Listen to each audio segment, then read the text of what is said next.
परम मंगल में परात पर खलेश्वर अकारण करुणा वरुणालय भक्त वांछा कल्पतरु तड़ित्वत विनिंदित पीतांबरधारी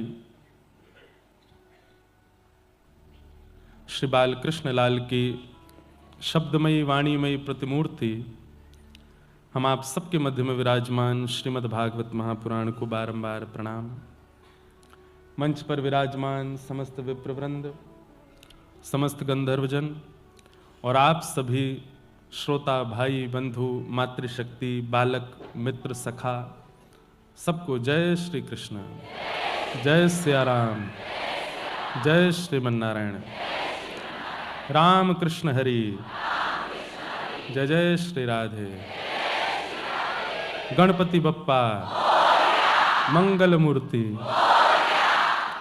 सबको बहुत बहुत प्रणाम। जय। एक दिन आप पूरी जय जयकार में ही निकाल दें।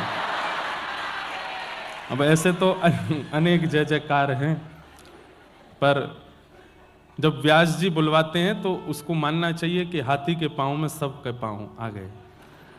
तो कोई छूटते ऐसा नहीं कि आप जिनकी जय जयकार बोलते हो हमने नहीं बोली तो वो रूठ गए होंगे इसलिए बुलवा रहे हो, ऐसा नहीं है।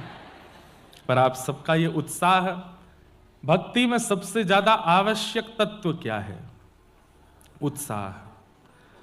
अच्छा, केवल भक्ति में ही नहीं, हर वस्तु में आप यदि पढ़ाई करते हैं, अगर आप बालक हैं पढ़ते हैं, थोड़ा बेस कम कर दो, तो उसमें भी उत्साह नहीं है तो आप जो भी कुछ पढ़ रहे हैं उसमें उपलब्धि प्राप्त नहीं कर पाएंगे। आप रसोई घर में कुछ प्रसाद बना रहे हैं, उत्साह नहीं है तो जो भी सामग्री बना रहे हो वो अच्छी बनेगी, ये आवश्यक नहीं। ऐसे ही भक्ति मार्ग में, भक्ति मार्ग में कितने घंटे जप होता है ये आवश्यक नहीं है। आप कितने बजे उठते हैं ये आवश्यक, इसका मतलब ये नहीं कि लेट उठें या अपना नियम क्रम तोड़ दें।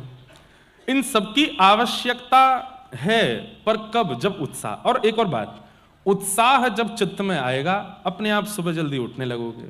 उत्साह जब चित्त में आएगा अपने आप नाम जब बढ़ाने लगोगे। उत्साह जब चित्त में आएगा अपने आप स्वरूप धारण करने लगोगे। उत्साह जब चित्त में आएगा तो अपने आप कथा के प्रति रुचि, धाम के प्रति रुचि, नाम के प्रति रुचि, नामी के प्रति रुचि, वैष्णवों की सेवा के प्रति रुचि, रुचि वर्धन करता है उत्साह। और भक्ति में वो सबसे ज्यादा आवश्यक है। व्यक्ति कई बार नियम पालन पर ध्यान ज्यादा देता है, क्रम पूरा करने पर ध्यान ज्यादा देता है, गुरु आज्ञा, वैष्णव आज्ञा, संत आज्ञाओं को पालन करने पर ज्यादा ध्यान देता है, उत्साह कहीं कहीं छूट जाता है। इसीलिए इतना समय लगता है भगवत दर्शन और भगवत आराधन और भगवत साक्षात्कार में। इसलिए उत्साह पहले आवश्यक है। और उत्साह कब बढ़ेगा? जब उस वस्तु की तड़प आपके चित्त में होगी। प्यास लगी, पानी पीना है, तो पानी पीने के प्रति आपका उत्साह, जब तड़प बढ़ी तो उत्साह कैसा हो गया? अब आपका नियम है कि आप कोसा पानी पीते हैं तो ही प्यास बुझती है, कई लोग ठंडा पानी पीते हैं तो ही प्यास बुझती है, कई सामान्य पीते हैं तो ही प्यास बुझती है, कई लोग इलायची डाल के पीते हैं, कई लोग केसर डाल के पीते हैं, कई चांदी के पात्र में पीते हैं, कई डिस्पोजल में पीते, सबकी अपनी अपनी रुचि। पर जब उत्साह बढ़ जाता है तो पानी चाहिए चाहे जैसे मिले। भूख लगी है तो रोटी चाहिए चाहे जैसी सब्जी हो, नमक से खिला दो लेकिन दे दो। ठीक वैसे ही जब तक उत्साह भगवत प्राप्ति का चित्त में नहीं होगा, हम जितने भक्तों के चरित्र सुनते हैं सब उत्साहित हैं भगवत दर्शन के लिए, हम अभी उतने उत्साहित नहीं। और उत्साह का मतलब यह भी नहीं होता कि हमारी वजह से कितने परेशान हो गए, माता पिता परेशान, बहनें परेशान, परिवार परेशान, अरे भैया याने तो नाक में दम कर रखो है, वृंदावन जानो है, वृंदावन जानो है, ऐसा नहीं। उत्साह केवल अपने चित्त को अनुभव हो, और फिर परिस्थिति यदि अनुकूल नहीं है तो सबको परेशान नहीं करे, बस चित्त में बैठे बैठे रोता रहे। ठाकुर मीराबाई अपने जन्म से कितने वर्षों तक वृंदावन नहीं जा पाई। विवाह हो गया, विवाह होने के बाद जिनसे विवाह हुआ वो पधार गए, उसके बाद राणा ने कितना कुछ किया, उसके बाद लौट करके फिर से मेड़ता आ गई, और फिर कहीं जाकर के लंबे समय बाद तब वृंदावन की प्राप्ति हुई। इस बीच में मीराबाई विचलित हो गई हो, सबको परेशान कर दिया हो वृंदावन जाने के लिए, ना। मुझे पद याद नहीं आ रहा है, एक बहुत सुंदर पद है।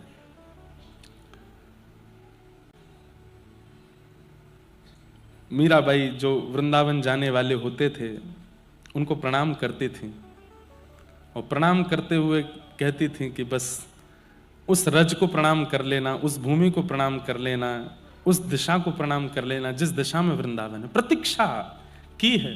उत्साह का मतलब परेशान करके और बस भागना है, ये उत्साह नहीं। उत्साह में प्रतीक्षा भी होती है। प्रतीक्षा भी है कि जब समय होगा तो मिलेगा। पत्तियां मैं कैसे लिखूं, लिखी ही न जाए, पत्तियां मैं कैसे लिखूं, लिखी। हमने आज वचन दिया है कि 3 दिवसीय मीरा चरित्र बंबई में करेंगे, और हमारे भट्ट परिवार को ही कहा है, जो इस कथा के मनोरथी हैं उनसे ही कहा है कि आपको ही कथा देंगे, और 3 दिवस केवल मीरा चरित्र। मीरा चरित्र में बहुत पद हैं जो अभी तक हमने गाए नहीं।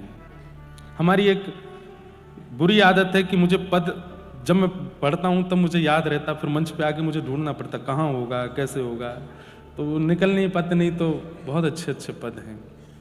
कलम धरत मेरो कर कांपत है, कलम धरत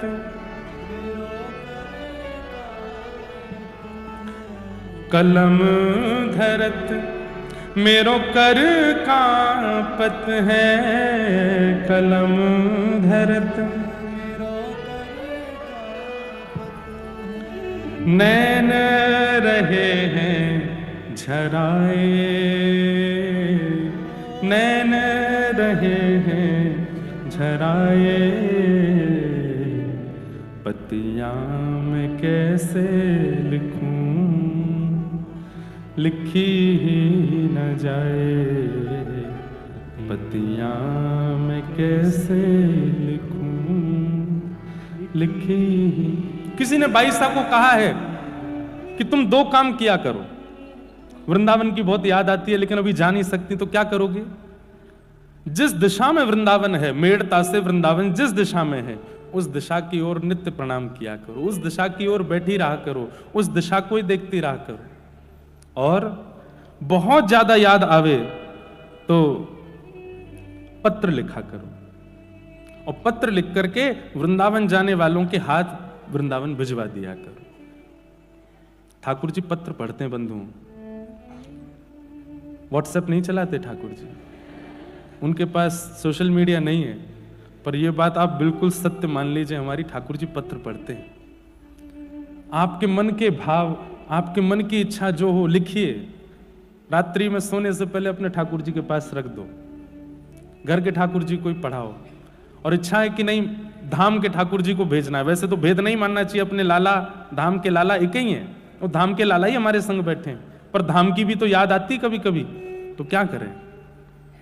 कोई धाम जा रहा हो, मिल जाए तो अच्छा, नहीं मिले तो अपने घर के ठाकुर जी को रात्रि पत्र दे दो, जिद शिकायत करके नहीं, बस दर दो चुपचाप, आप पढ़ लेना। पत्र की अवधि को 24 घंटे होने दीजिएगा, कोई संकेत ठाकुर जी ही दे देंगे, कोई संकेत ठाकुर जी से ही मिलेगा। या तो धाम आप पहुंच जाओगे, नहीं तो धाम आपके पास आ जाएगा। कुछ ना कुछ तो संकेत क्रिया ठाकुर जी करेंगे।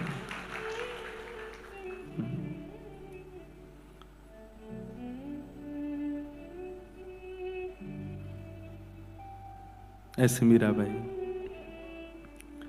मीरा के प्रभु गिरधर नागर, मीरा के प्रभु गिरधर नागर, चरण कमल रखाए हो, चरण कमल रखाए, पत्तियां मैं कैसे लिखूं, लिखी ही न जाए, पतियां मैं कैसे लिखूं, बात कहूं तो कहत न आवे, बात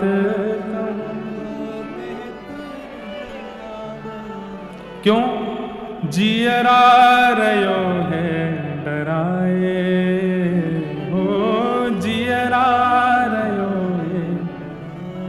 बाईसा की स्थिति देखो, वृंदावन जा नहीं सकती, पत्र में कुछ लिख नहीं पा रही हैं, कह कुछ पा नहीं रही हैं। बंधुओं, प्रेम की जब हृदय में ज्वार भाटा आता है ना, तो बस मन होता है वो कहीं प्रकट हो, कहीं कह दिया जाए, किसी को सुना दिया जाए। पर बाईसा के सारे द्वार बंद हैं, ना तो जा सकती है, ना लिख सकती है, ना बोल पा रही है।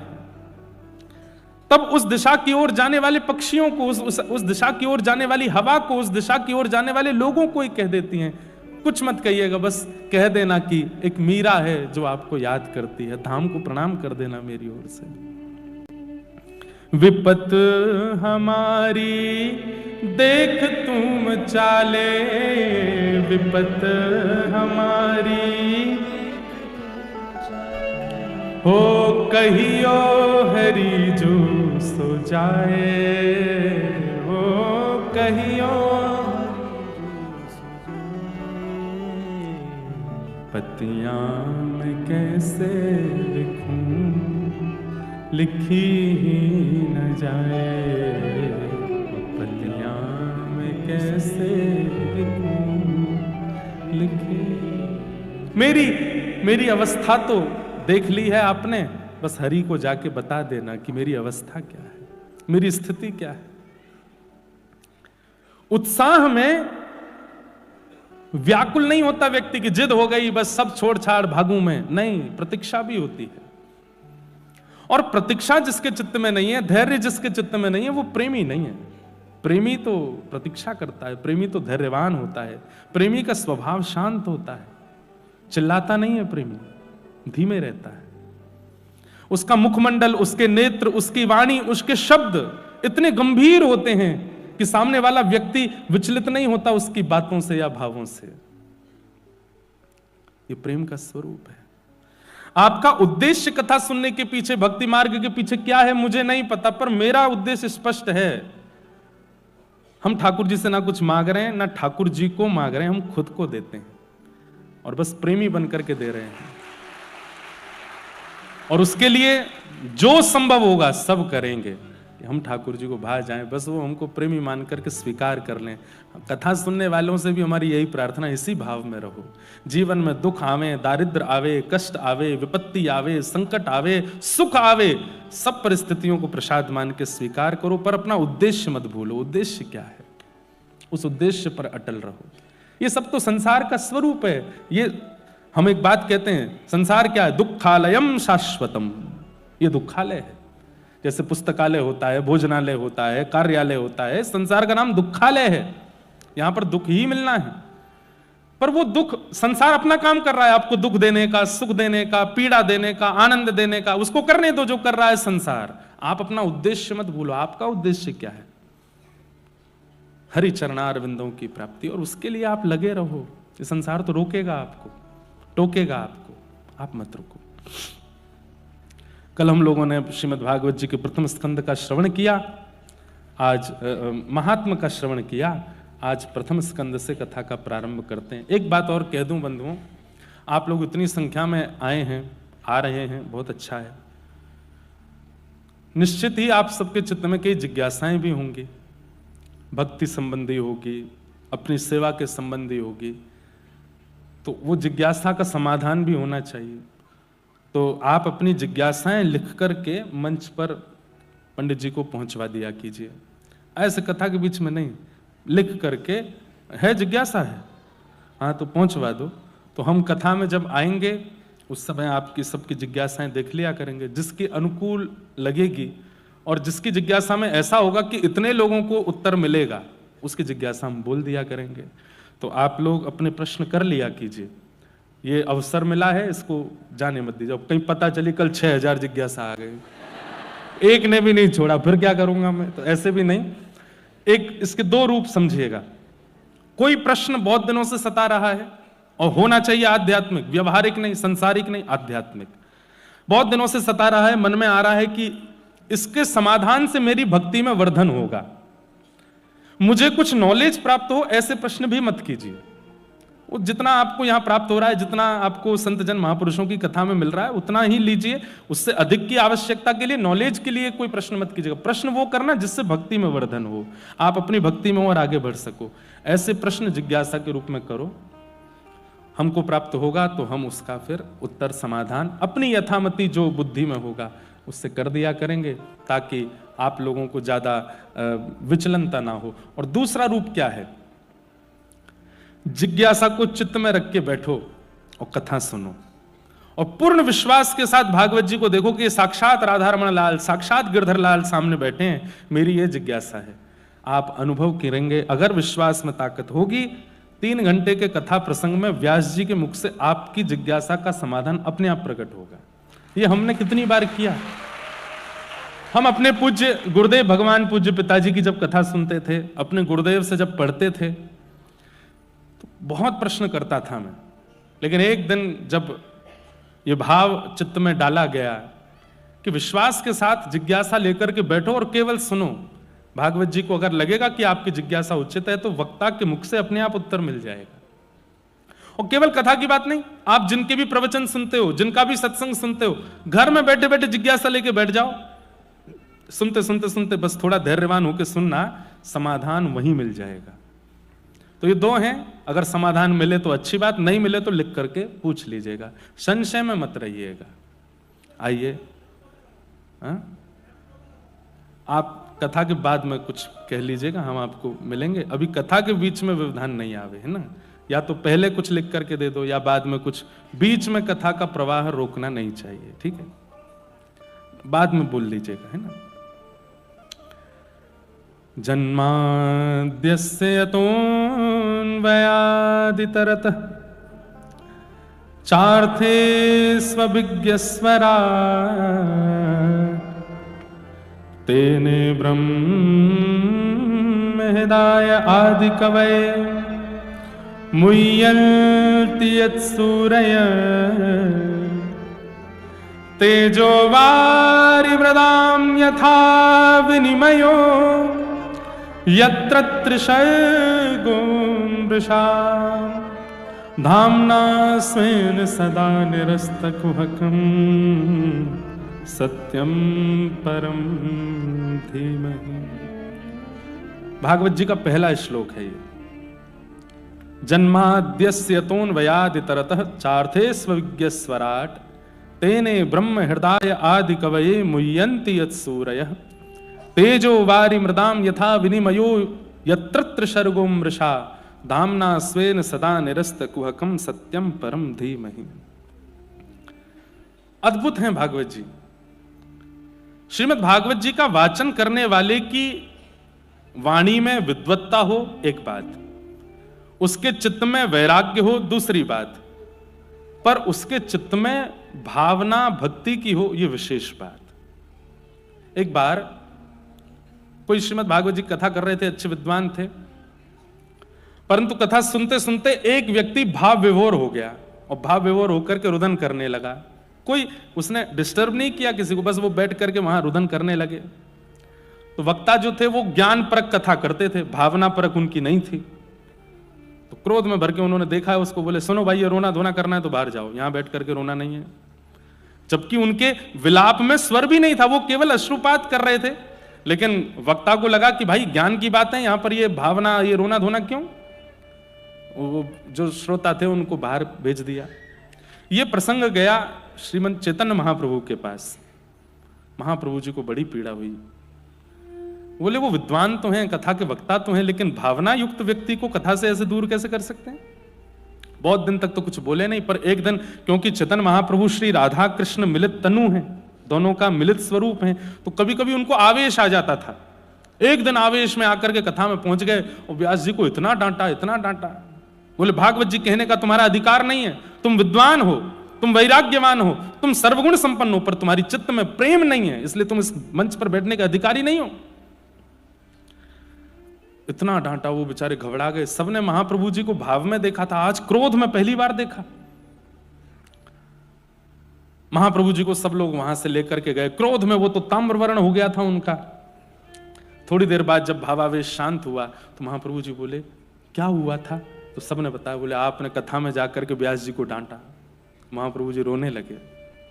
ये तो अपराध है। व्यासाय विष्णु रूपाय, व्यास तो विष्णु रूप होता है, उसको हमने कैसे ऐसी बात बोल दी? अभी चलो, अभी चलो, मुझे लेके चलो, मैं क्षमा मांगू। और थोड़ी देर बाद ही महाप्रभु जी आए और रोते हुए आके उनको हृदय से लगाया, मुझे क्षमा कर देना, मैंने आपको ऐसा बोला। तो व्यास जी घबरा के बोले, आप दूर ही रहो, अभी तो आके मेरे को इतना सुना रहे थे और अब इतने भावना में आ गए आप। तो महाप्रभु जी ने उनको हृदय से लगाया, बोले ऐसी बात नहीं, पर मैं आपको एक बात कहूं। बोले क्या? अच्छा हुआ कि ये घटना हुई। क्यों? आपसे एक वैष्णव अपराध बन गया था। आपने कथा में एक श्रोता को रोते विलखते देख उनको कथा से दूर किया, जबकि उनकी कथा से किसी को दिक्कत नहीं हो रही थी सुनने से। एक होता है, कई श्रोता ऐसे हो जाते हैं कि वो महाराज भावना तो क्या ही, आसपास के लोगों को सुनने भी नहीं देते। कई बार कई जगह कथा होती है, वहां पे देवी देवता भी आ जाते हैं लोगों में, वो इधर उधर वालों पे बाल बाल छिड़कते हैं, गिरते हैं इधर उधर, ऐसा होता है। ऐसा नहीं। भावना, एक बात और कहूं, संसार के लिए जब विलाप होता है ना तो व्यक्ति बेचैन होता है, पर ठाकुर जी के लिए जब विलाप करता है ना तो वो स्थिर हो जाता है। उसका शरीर फड़केगा नहीं, फिर वो स्थिर रहेगा। नेत्रों में अश्रु होंगे पर मुख से स्वर नहीं होगा। महाप्रभु जी ने समझाया कि तुम्हारा वो दोष दूर हो गया मेरे रोष करने से, अब आप चिंता मत करो, पर अब हमारी आज्ञा प्रेम से स्वीकार करो। कथा में प्रेम चित्त में धारण करो, भक्ति चित्त में धारण करो, भावना से कथा कहा करो। श्रीमद् भागवत प्रेम का विषय है। कथा सुनने के बाद यदि आपके चित्त में प्रेम प्रकट नहीं हुआ, आप अभी भी दोष देखते हैं, अभी भी दूसरों के अंदर आपको कमियां दिखाई देती हैं, अभी भी ईर्ष्यावान आप बने हुए हैं, तो आपने कथा नहीं सुनी है। कथा सुनने का प्रमाण क्या है? आपके चित्त में प्रेम प्रकट हो जाए। कथा सुनने का प्रमाण क्या है? अब आपके शब्द घट जाएं। पहले बहुत बोलते थे, अब कम बोलते हैं, थोड़ा बोलते हैं, अल्प बोलते हैं, शांत रहने की इच्छा होती है। कथा सुनने का अभिप्राय क्या है? ये सब चित्त में प्रकट होना, सहजता, सरलता, दीनता, निर्मलता, ये सब आपके चित्त में, अगर कथा, अनेक सत्संग श्रवण करने के बाद भी ये परिवर्तन आपके चित्त में नहीं आया तो फिर क्या कथा सुनी आपने? जीवे दया नामे रुचि, महाप्रभु जी कहते हैं जीव के प्रति दया और नाम के प्रति रुचि ये बननी चाहिए। कथा सुनने वाला, सत्संग निरंतर करने वाला व्यक्ति ऐसा ही हो जाता है, धैर्यवान, दीनवान, थोड़ा अल्प शब्दावली का प्रयोग करने वाला, परिस्थिति कैसी भी हो एक रस रहने वाला, ज्यादा विचलित ना होने वाला। ये कथा सुनने वाले का स्वरूप होता है। लेकिन खूब कथाएं सुनी, खूब प्रवचन किया, फिर भी दोष नहीं गया, दूसरे के प्रति ईर्ष्या की भावना नहीं गई, क्रोध में कटौती नहीं हुई, शब्दावली घटी तो नहीं और बढ़ गई। कई लोगों में ऐसा होता है, कथा बहुत सुनने से उनके अंदर भी इच्छा हो जाती है हम भी कथा करें। अब हमने बहुत सुन लिया, अब हम सबको सुनाएं। हमने बहुत सुना, अब हमारी सुनो, अब हम क्या कह रहे हैं। कई लोगों में ऐसी इच्छा हो जाती, नहीं, कथा सुनने के बाद तो मौन की इच्छा हो, एकांत की इच्छा हो, धैर्य की इच्छा हो, ये कथा सुनने का फल है। और बंधुओं, ये सारे परिवर्तन 7 दिन बाद होंगे नहीं, जैसे जैसे कथा चलेगी वैसे वैसे होते रहेंगे। एक एक घंटे में परिवर्तन होता रहेगा। और मैंने कल भी कहा, मैं आज भी कहूं, परिवर्तन हो रहा है, मानो ठाकुर जी की दृष्टि है। लेकिन पूरी कथा होके चली गई, वैसे के वैसे ही रहे, तो अभी जाओ पंडरीनाथ भगवान को प्रणाम करो, आपकी दृष्टि नहीं हम पे। इतना सब कुछ हुआ फिर भी परिवर्तन नहीं हुआ। कई बार औषधि दी जाती है लेकिन फिर भी पेशेंट ठीक नहीं होता। क्यों? क्योंकि डॉक्टर सीरियसली नहीं ले रहा उसको। जो नॉर्मल बुखार वालों को दवाई देनी चाहिए वही दे देता है, जो नॉर्मल ड्रिप चढ़नी चाहिए वही कर देता है। जब डॉक्टर सीरियसली ले लेता है ना, पेशेंट को ध्यान देने लगता है, तो 1-2 औषधि में ही ठीक हो जाता है। ऐसे ही हम सब पेशेंट हैं, ठाकुर जी डॉक्टर हैं। और ठाकुर जी जब हमको सीरियसली नहीं लेते तो कितने भी डोज कथा के मिल जाए कोई फर्क नहीं पड़ता, लेकिन जब ठाकुर जी हमको सीरियसली लेते हैं तो 1 मिनट 1 घंटा की कथा भी परिवर्तन कर देती है। एक प्रसंग भी आपके चित्त को झकझोर सकता है। परिवर्तन आना चाहिए, बदलाव आना चाहिए। श्रीमद् भागवत के प्रथम श्लोक में भगवान के सत्य स्वरूप को वंदन किया, सत्यम परम धीमहि। मैं परम सत्य को वंदन करता हूं। ठाकुर जी परम सत्य हैं, सब सत्य का प्रमाण देते हैं, पर ठाकुर जी परम सत्य स्वरूप से ही हैं, उन्हें प्रमाण की आवश्यकता नहीं। जब मैं नहीं था तब भी भागवत जी थी, आज मैं हूं तो भी भागवत जी हैं, मैं नहीं रहूंगा तब भी भागवत जी रहेंगी। आप नहीं थे तब भी ये संसार भूगोल था, खगोल था, आप हैं तो भी है, आप नहीं रहोगे तो भी रहेगा। जिसकी सत्ता त्रिकालाबाधित है, हमेशा है, वही सत्य है और वो परमात्मा है। उनकी सत्ता सदा है। आपके होने ना होने से, उनके होने ना होने पर कोई असर नहीं होगा, इसलिए वो सत्य हैं। ऐसे परम सत्य को हम प्रणाम करते हैं। और एक और बात कहें, भगवान सत्य हैं, भगवान का नाम परम सत्य है, नाम परम सत्य है। एक महापुरुष हमारे व्रजमंडल में, उनसे मैंने एक जिज्ञासा की, महाराज जी हमारी इच्छा तो नहीं थी कि यश मिले कथा कहने से, इतने लोग जुड़े, ऐसी इच्छा नहीं थी। 10 साल से कथा कर रहे हैं, पहले तो बहुत कम ही लोग आते थे, तब भी कोई ऐसी इच्छा नहीं थी, अब इतने आते तो भी ऐसी कोई, पर ये यश मिलने पर अपयश की चिंता बनी रहती है। ऐसी स्थिति में हम क्या करें? तो महाराज जी ने बहुत अच्छी बात कही, बोले इस जन्म की इच्छा नहीं होगी, पूर्व जन्म की इच्छा रही होगी कि मुझे बहुत लोग मुझसे जुड़ जाएं, तो वो पूर्व जन्म की इच्छा इस जन्म में पूरी हो रही। दूसरी बात, यश मिले, अपयश मिले या फिर किसी भी प्रकार की स्थिति हो, ये आपके मन को विचलित तब करती है जब आपके जीवन में नाम नहीं होता। आप जब नाम आश्रित हो जाते हैं, ठाकुर जी का नाम लेने लगते हैं, तो फिर आपत्ति विपत्ति क्या कर रही है इससे असर नहीं होता। और इतनी अच्छी बात बताई, ध्यान से सुनिएगा, जैसे कोई व्यक्ति आपको गाली दे दे, कोई व्यक्ति आपको अपशब्द बोल दे, तुरंत आपका रिएक्शन आता है। चलो आपने कुछ बोला भी नहीं तो आप उसकी तरफ देखते तो हैं, आप थोड़े क्रोध में तो भर जाते हैं, आपकी नसों में थोड़ी गर्म खून का प्रवाह तो हो जाता है, आपकी भ्रुकुटी माथे की थोड़ी सी टेढ़ी तो हो जाती है, भले ही आपने कुछ बोला नहीं पर थोड़ा असर तो हुआ। कितनी अच्छी बात वो महापुरुष कहते हैं कि जब किसी की गाली देने पर एक क्षण का असर होता है, ऐसे नाम सुनते ही असर होने लग जाए, तब समझो कि नाम की कृपा है। मैंने कहा श्री राधा और आप पे कुछ नहीं हुआ, आपने सामान्य सुना, तो अभी नाम की कृपा नहीं। लेकिन जैसे ही कहा गया श्री राधा रमण, श्री राधा वल्लभ, राम कृष्ण हरि, और सुनते ही नेत्र बंद हो गए, रोंगटे खड़े होने लगे, शरीर में एक आनंद की लहर दौड़ने लगी, समझो अब नाम आया है जीवन में। अपशब्द सुनकर के, अपयश सुनकर के, लोगों की अनर्गल बातें सुनकर के आपका चित्त विचलित होता है, नाम सुनकर के प्रसन्न क्यों नहीं हुआ? हमारे ब्रज में ऐसे ऐसे महापुरुष हुए हैं, मैं स्मरण कर लूं आज, परम पूजनीय प्रातः स्मरणीय अभी श्री जी के निकुंज में विराजमान हैं श्री चंद्रशेखर बाबा। बहुत अंतरंग रूप से जिन्होंने ब्रज का सेवन किया होगा, उन्होंने उनका दर्शन किया होगा, आजकल के बालकों ने तो किए भी नहीं होंगे।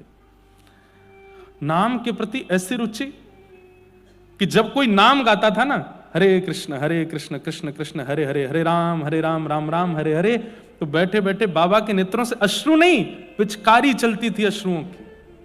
कहते थे कि अश्रु यहां से निकलते सामने गिरते थे, बोले ऐसा कभी देखा नहीं गया।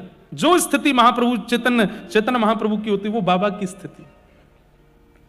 कोई माइक पर कीर्तन कर रहा है, अब माइक पे बोल रहे हैं हरे कृष्ण कृष्ण कृष्ण हरे हरे, तो बोला गया यहां, लेकिन आवाज आ रही है उधर माइक में से, और कोई व्यक्ति निकलता था तो उसको रोक देते, अभी रुक जा, देखो वहां नाम चल रहा है, उसको लांघो मत, नीचे होके जाओ, ऐसे बैठ के जाओ। इतना नाम के प्रति रुचि। हम लोगों की स्थिति बताती है कि हमारे चित्त में क्या है। किसी का अपशब्द हमको विचलित कर देता है, पर नाम हमको प्रसन्न नहीं करता। इससे पता चलता है कि हमारी स्थिति क्या है। स्थिति ऐसी बना लेनी है कि आप मुंबई में रहते हैं, बड़ी बड़ी बिल्डिंग्स हैं यहां पर, और कहीं से आपको नाम सुनाई दे जाए तो आपसे भोजन ना बन पाए, आपसे अपना काम ना हो पाए, आप अपने आप को रोक ना पाए, बस मन हो चलें और जाके एक बार उसको देख हमें जो ये नाम गा रहा है, तब समझो नाम की कृपा है आपके ऊपर, नाम आपके भीतर विराजमान है। पुरानी बात है लेकिन कह देता हूं, कांदिवली में हमारी कथा होती थी, 2-3 साल हुई लगातार। तो वहाँ हम ऐसे फ्लैटों में, जैसे यहाँ तो सब घर तो होते ही कम है, यहाँ तो फ्लैट में ही रहते हैं सब लोग, फ्लैट में रुके थे। तो हमारे सब मित्रगण, सब हमारे ब्राह्मण देवता और हमारे कुछ संगीतज्ञ भी थे साथ में। कथा के बाद रात्रि में आए, मन नहीं लग रहा था भोजन प्रसाद करके, क्या करें, तो हमने कि लाओ ढोलक वोलक निकालो, थोड़ा नाम करते हैं। बैठ के महाराज कीर्तन गाने लगे, मन चल वृंदावन धाम, अभी नहीं गा रहा हूं, रटेंगे राधे राधे नाम, मिलेंगे कुंज बिहारी, ओढ़ के कामर का। अब एक भैया हमारे बिल्कुल ब्रज की तरह नृत्य कर रहे थे, और महाराज ताली बजा बजा करके, और बिल्कुल जैसा ब्रज में नृत्य होता है, और खूब जोर से ढोलकी बजा बजा करके खूब नाच रहे, गा रहे थे। थोड़ी देर बाद हमारा गेट खटखटाया किसी ने, बाहर देखे तो एक व्यक्ति, एक अंकल जी थे, इतना शॉर्ट पहना था उन्होंने घुटने से ऊपर, सफेद बाल उनके, यहां नाक पे इधर चश्मा लटका रखा था, ऐसे देख रहे थे, और साथ में पुलिस लेके आए और बोले हमको सुबह 7 बजे जॉब पे जाना है, और ये लोग कहां से अनपढ़ गंवार आ गए हैं यहां आकर के इतना उल्टा सीधा ये नाम की, पकड़ो इनको। पता नहीं ये मुंबई है, यहां 10 बजे के बाद शोर करना मना है। मैंने कि शोर नहीं हो रहा भैया, ये तो नाम हो रहा। क्या नाम हो रहा है? ये शोर है, हम सो नहीं पा रहे, हमारे बच्चे सो नहीं पा रहे। वो तो बेचारे चले गए, पुलिस वाले हमारे उत्तर प्रदेश के ही थे, वो समझा के गए, महाराज जी जहां संकीर्तन को शोर बोल दिया जाए, समझो यही कलयुग है, आप लोग मत करो, आप तो बस आनंद से अंदर ही धीरे धीरे गा लो, बजा लो। अब यहाँ ज्यादा शोर करोगे तो ये, यहाँ तो हम वाद्य हैं, ये जितनी बार हमको फोन करेंगे सोनू में हमको आना पड़ेगा, आप अभी धीमे धीमे कर लो। मैं ठीक है भैया। तो ये एक एक्सपीरियंस था कि बताओ, गाली सुनने से विचलित होते हुए लोग देखे, पर नाम सुन के विचलित हो गया कोई, उसको शोर कहकर के पुलिस बुला लाया। ये कलिकाल है भैया, लेकिन हमारी भावना ऐसी। और मैं जानता हूं यहां कितने लोग ऐसे हैं जो कथा के बारे में जैसे ही पता चला कि कथा हो रही है तो कितना कुछ छोड़ छाड़ के आ रहे होंगे। बच्चे स्कूल से आए, तुम आके बेटा खा लेना, हमने रख दिया है भोजन तुम्हारा। और पति को बोल दिया होगा, पत्नी को बोल दिया होगा, तुम देख लेना, संभाल लेना, 7 दिन की बात है, इस नए साल पे हमको कुछ नहीं चाहिए, बस कथा सुनने दो हमको। तो हमें पता है कई लोग इन विचलनताओं के बीच से आए होंगे, परंतु ये कथा के प्रति जो रुचि है और उसके लिए जो जो आप करके आए हैं, व्यवस्थाएं आदि, जो जो सब व्यवस्था व्यवहार को संभाल के आए हैं, ऐसा ही नाम के प्रति हो जाए। कोई नाम बोल दे, अरे भैया एयरपोर्ट पर, रेलवे स्टेशन पर, बस स्टैंड पर, कहीं पर, आपके ऑफिस में, मॉल्स में दिख जाए किसी के गले में कंठी माला, तो मन हो जाए इससे जाके राधे राधे तो बोल दूं एक बार, कंठी पहन के घूम रहा है। कोई दिख जाए बंबई के सड़कों पर घूमता हुआ, माथे पर उर्दुपुंड लगा है, तो मन हो जाए, भले इसका नाम ना पूछें पर एक बार 1-2 मिनट बात तो करें, कहां से आए, ये भी कथा सुनते हैं, हम भी सुनते हैं, ऐसा भाव। नाम आपको उत्सुक कर दे और बस मन हो कि मैं दौड़ूं, जाऊं, सुनूं, इसके बिना रह ना पाऊं। सत्यम परम धीमहि के भाव से भगवान के नाम को परम सत्य कहा गया है। जन्माद्यस्यतोन्वयादि तरतः, जो जन्म आदि, मृत्यु आदि के जो जीवन चक्र हैं उनसे जो परे हैं। चार्थे स्वविज्ञ स्वराट, जो सब जानते हैं, अविज्ञ हैं, अनविज्ञ नहीं है। तेने ब्रह्म हृदय आदि कवये, ब्रह्मादि देवताओं को भी जिन्होंने ज्ञान प्रदान किया है। मुय्यन्त यत् सूरयः, बड़े बड़े देवताओं को, बड़े बड़े सूरों को भी जिन्होंने अपने भाव पर मोहित किया है। तेजो वारि मृदाम यथा विनिमयो, पृथ्वी अग्नि जल वायु आकाश 5 तत्व जिनके अधीन है, ऐसे परम सत्य को हम वंदन करते हैं और हमें लगता है ऐसा परम सत्य भगवान का नाम ही है। प्रभु श्री कृष्ण का जन्म कहां हुआ, इसका उत्तर आपके पास होगा। देवकी मैया के गर्भ से हुआ, यशोदा मैया के लाला हैं। पर नाम का जन्म कहां से हुआ? नाम की ना कोई जननी है ना कोई पिता है। तो ये बात सिद्ध होगी कि जन्माद्यस्य यतोऽन्वयादितरतः, अपने भावना से हम इसका अर्थ कर रहे हैं। नाम तो जिह्वा पे प्रकट होता है, नाम को प्रकट करने के लिए कोई माता पिता तो है नहीं। तो जिनके कोई माता पिता नहीं, वो भगवान का नाम ही है। नाम के माता पिता नहीं होते, गुरु के द्वारा प्रदत्त किया जाता है। अविज्ञ है, अनविज्ञ नहीं है, नाम सब जानते हैं। जैसे कई बार कहते हैं अंते नारायण स्मृति, अंत में नारायण का स्मरण हो तो जीवन सफल है। आपने संपूर्ण जीवन कुछ भी किया और अंतिम श्वास निकलते समय अगर भगवान का नाम याद नहीं आया तो फिर जीवन की हर क्रिया का फल आपको मृत्यु के बाद नरक स्वर्ग में भोगना पड़ेगा। लेकिन यदि आपने अंतिम श्वास में हरि स्मरण कर लिया, प्राण निकलते समय मुख से निकला हरि बोल और प्राण निकल गए, प्राण निकलते समय मुख से निकला श्री राधा और प्राण निकल गए, प्राण निकलते समय मुख से निकला जय श्रीमन नारायण और प्राण चले गए, तो फिर जीवन में जो कुछ भी किया है गलती से जानबूझ करके जो सब खत्म, किसी को देखा नहीं जाएगा फिर। लेकिन ये सुनने में जितना आसान है, होने में उतना ही कठिन है कि अंत में नारायण स्मरण होता ही नहीं है। बहुत ध्यान से सुनिएगा।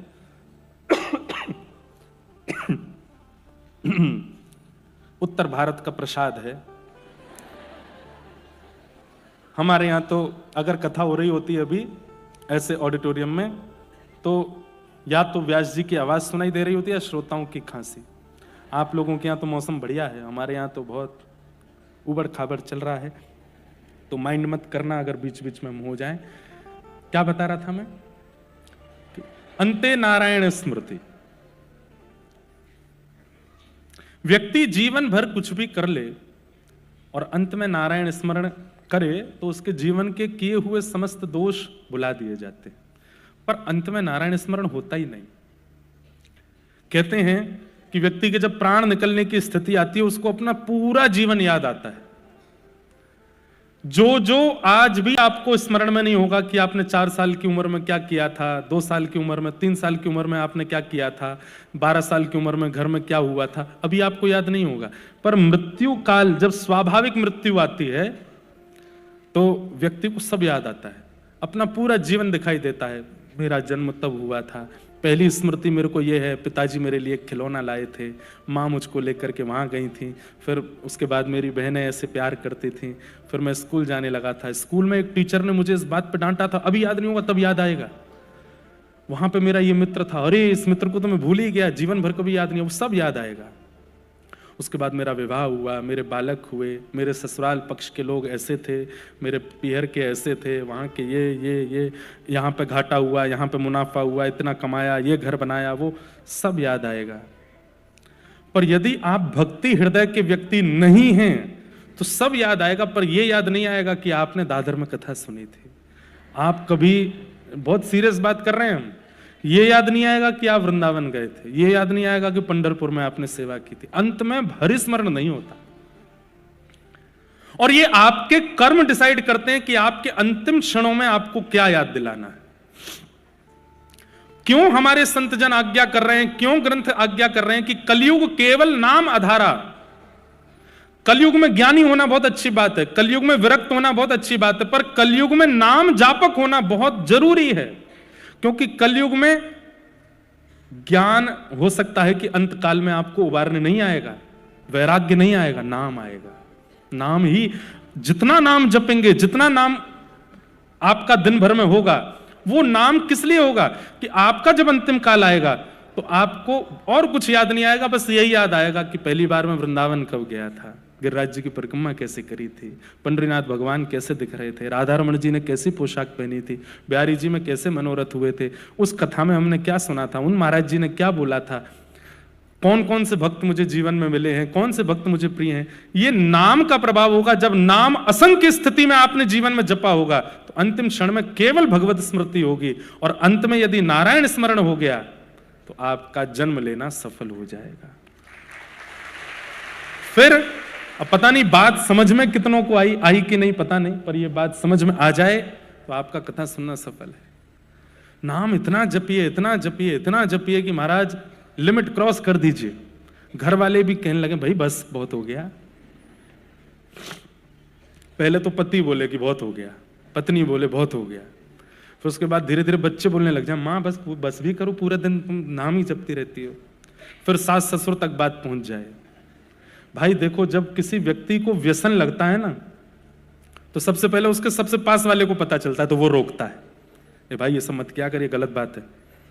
लेकिन वो फिर भी व्यसन करता है। फिर बात थोड़ी बाहर चली जाती है, बाहर के 2-4 लोग कहते हैं भाई ये सब मत क्या करो, अच्छी बात नहीं है, लेकिन वो फिर भी करता रहता है। फिर बात घर के बड़े बुजुर्गों तक पहुंच जाती है, वो भी रोकते हैं, फिर भी नहीं रोकता, फिर छुप छुप के करता है।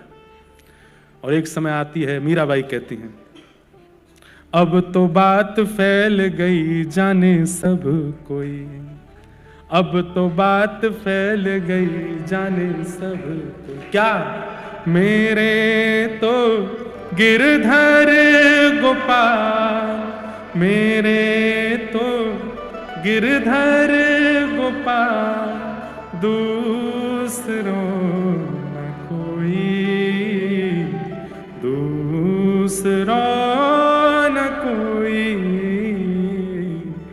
मेरे तो गिरधर गोपाल। अब तो फैल गई बात। उस दिन मानो हर व्यक्ति टोक जाता है आपको, भाई बस कर, इतना क्यों करता है।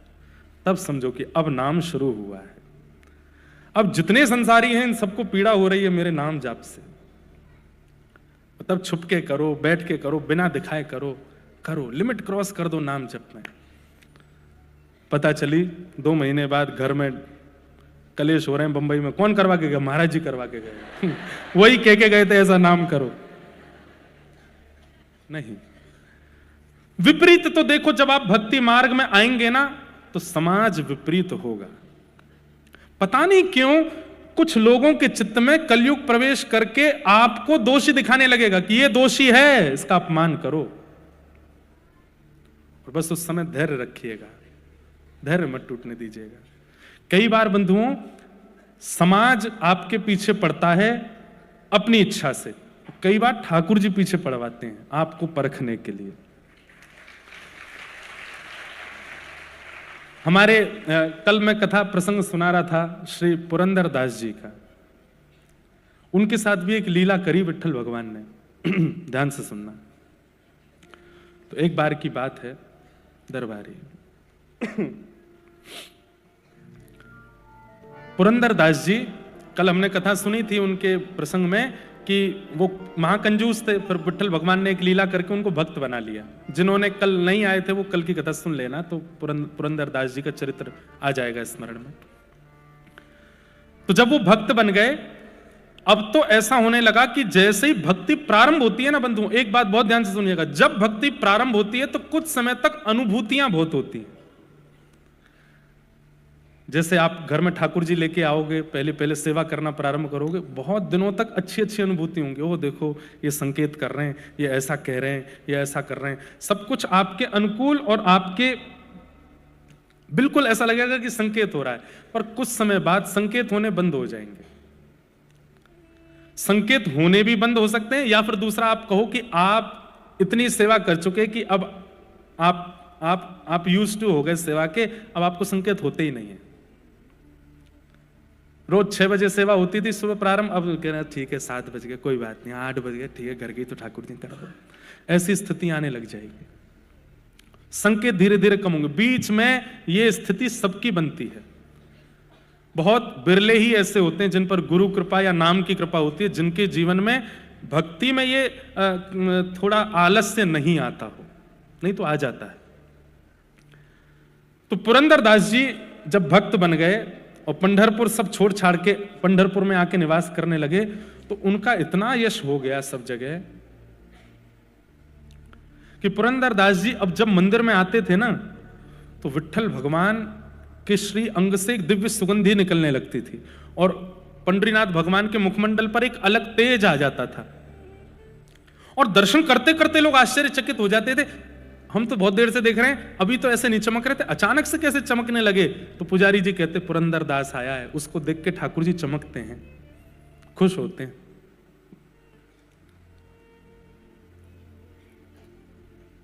अब तो ऐसी स्थिति हो गई, लोग बाहर दर्शन करते थे पंडरीनाथ भगवान का, और जैसी सुगंधी आती थी सबको पता चल जाता था पुरंदर दास आया होगा, और पीछे मुड़ के देखते तो पुरंदर दास जी आए हुए होते थे।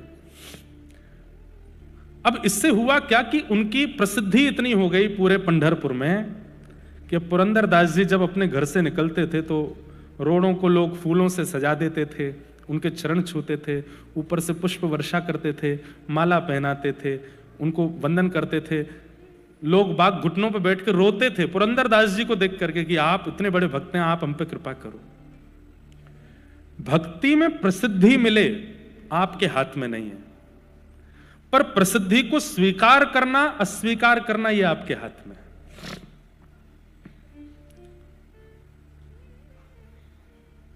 कई प्रसंग जरूरी नहीं आपको ही सुनाए जा रहे हो, कई बार मैं खुद को भी सुनाता हूं।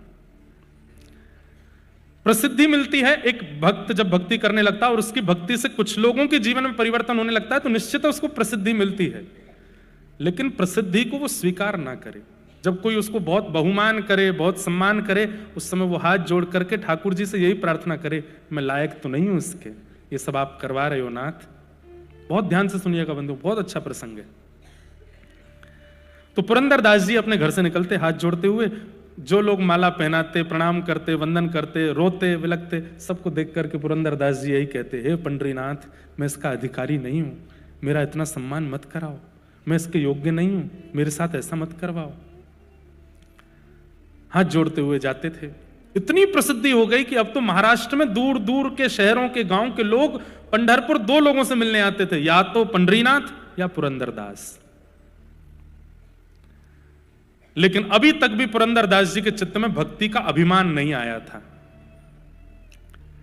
एक दिन पंडरीनाथ भगवान, सालों निकल गए, खूब प्रसिद्धि हो गई, पंडरीनाथ भगवान बोले कि अब समय आ गया, क्या, अब पुरंदर दास की परीक्षा लेनी,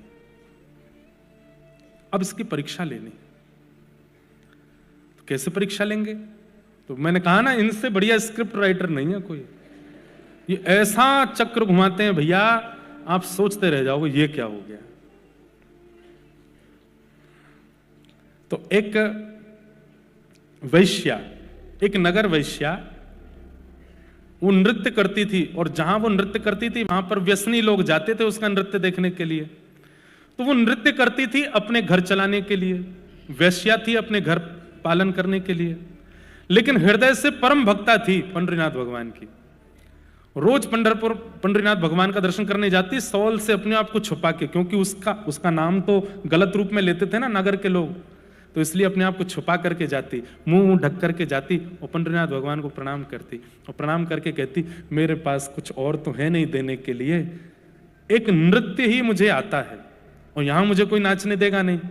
हे नाथ, मेरी भक्ति केवल इतनी है कि मैं रोज सज करके तैयार होकर के नृत्य इसलिए करती हूं कि किसी दिन उन व्यसनियों की भीड़ में आप आओगे मेरा नृत्य देखने और मैं नाचूंगी, आप देखोगे। और रोज पूछती, कब आओगे आप, कब आओगे आप, कब आओगे आप। अब स्थिति यह हो गई कि वो वैश्या रोज जाती है और ठाकुर जी के आगे जाके अब डांटती है, मेरे पास क्यों आओगे, वैश्या हूं ना, अपने शरीर को संसार के रंजन में लगा रखा है ना, ये संसार तो मुझे अपवित्र बोलता ही है, लेकिन आप पतित पावन अपने आप को कहना बंद कर दो, क्योंकि पतित पावन वो जो पतितों को भी स्वीकार करता हो। मैं पतित हूं इस पंढरपुर में, आपने अभी तक मुझे स्वीकार नहीं किया, आप पतित पावन कैसे हो गए? सबके यहां आप गए हो, सबके ऊपर आपने कृपा की है, मुझ पर कृपा क्यों नहीं? केवल इतना ही तो मांगती हूं कि किसी दिन मेरे नृत्य में आप आ जाओ। जब वो रोने लगी, ठाकुर जी को डांटने लगी और इस प्रकार से विलाप करने लगी, ठाकुर जी बोले, अब ये इसके नृत्य में हम जाएंगे। तो कैसे जाएंगे? तो ठाकुर जी बोले, एक पंथ दो काज, पुरंदर दास की परीक्षा भी हो जाए और इसके नृत्य में हमारा जाना भी हो जाए। कैसे करें? जय हो डायरेक्टर साहब, सही में अद्भुत है ये। क्या किया पता है? पुरंदर दास का रूप धारण करके नृत्य में चले गए।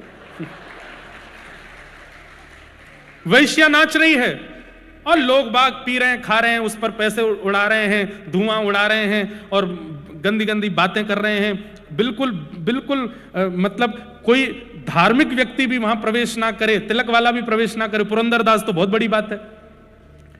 ऐसी सभा थी और वहां पे वो वैश्या नाच रही थी और इतने में ही पुरंदरदास वहां आए। तो जो लोग आड़े टेढ़े लेटे थे, पहले तो पुरंदरदास को देखे, आज ज्यादा चढ़ गई है हमको, हैं ये कहां से आ गए यहां पे। पुरंदरदास को देख करके अपनी आंखें मीड़े, फिर खोल के देखे, है तो वही।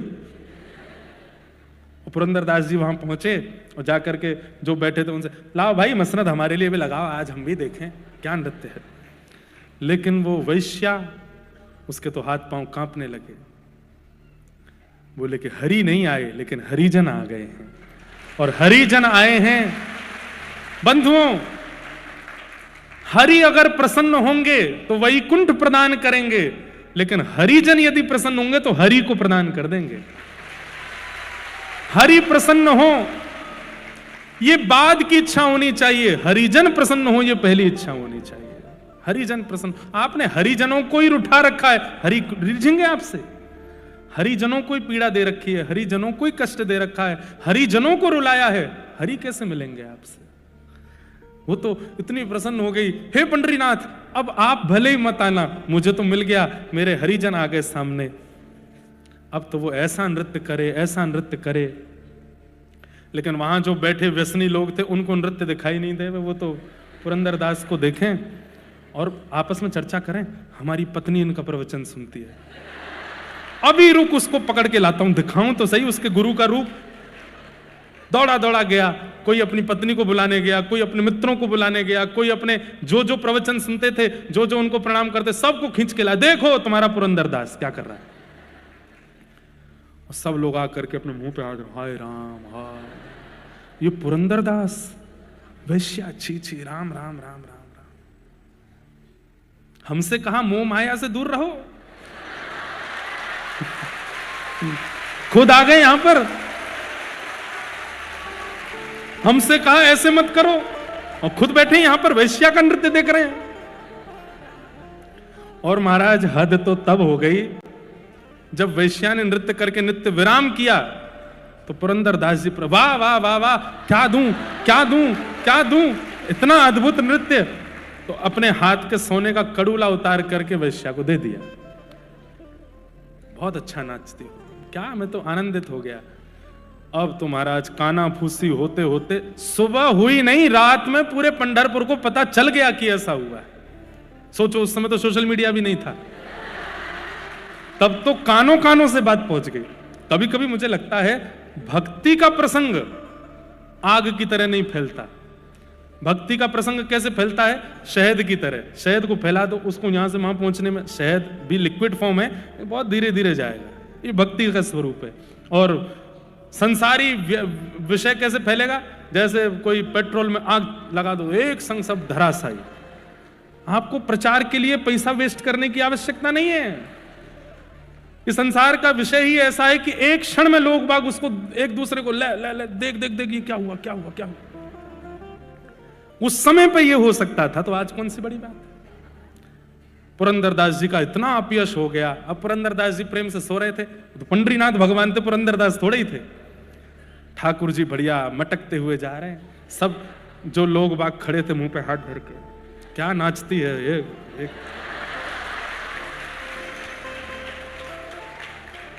दो चार लोग बोले अब तो आप भी हमारी कम्युनिटी ज्वाइन कर लिए, कल भी आइएगा और बढ़िया व्यवस्था रखेंगे। इसलिए हम कहते हैं बहुत बढ़िया डायरेक्टर हैं ये। लेकिन ठाकुर जी तो अंतर ध्यान होके मंदिर पहुंच गए। मंदिर में जाकर के आप खड़े हो गए, रुक्मणी जी क्रोध में खड़ी, क्या करके आए हो ये? पूरी लीला देखी मैंने आपकी, ये सब क्या करके, बेचारे पुरंदरदास का ऐसा अपयश आप क्यों करवाया है?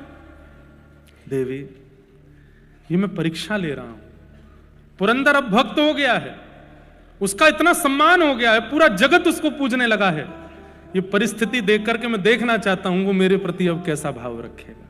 उसके मन में क्या आएगा। और तुम भी देखना, ये परीक्षा मुझे करनी है, और केवल पुरंदर की नहीं, मैं अपने सब भक्तों की ऐसी परीक्षा लेता हूं, मुझे करने दो।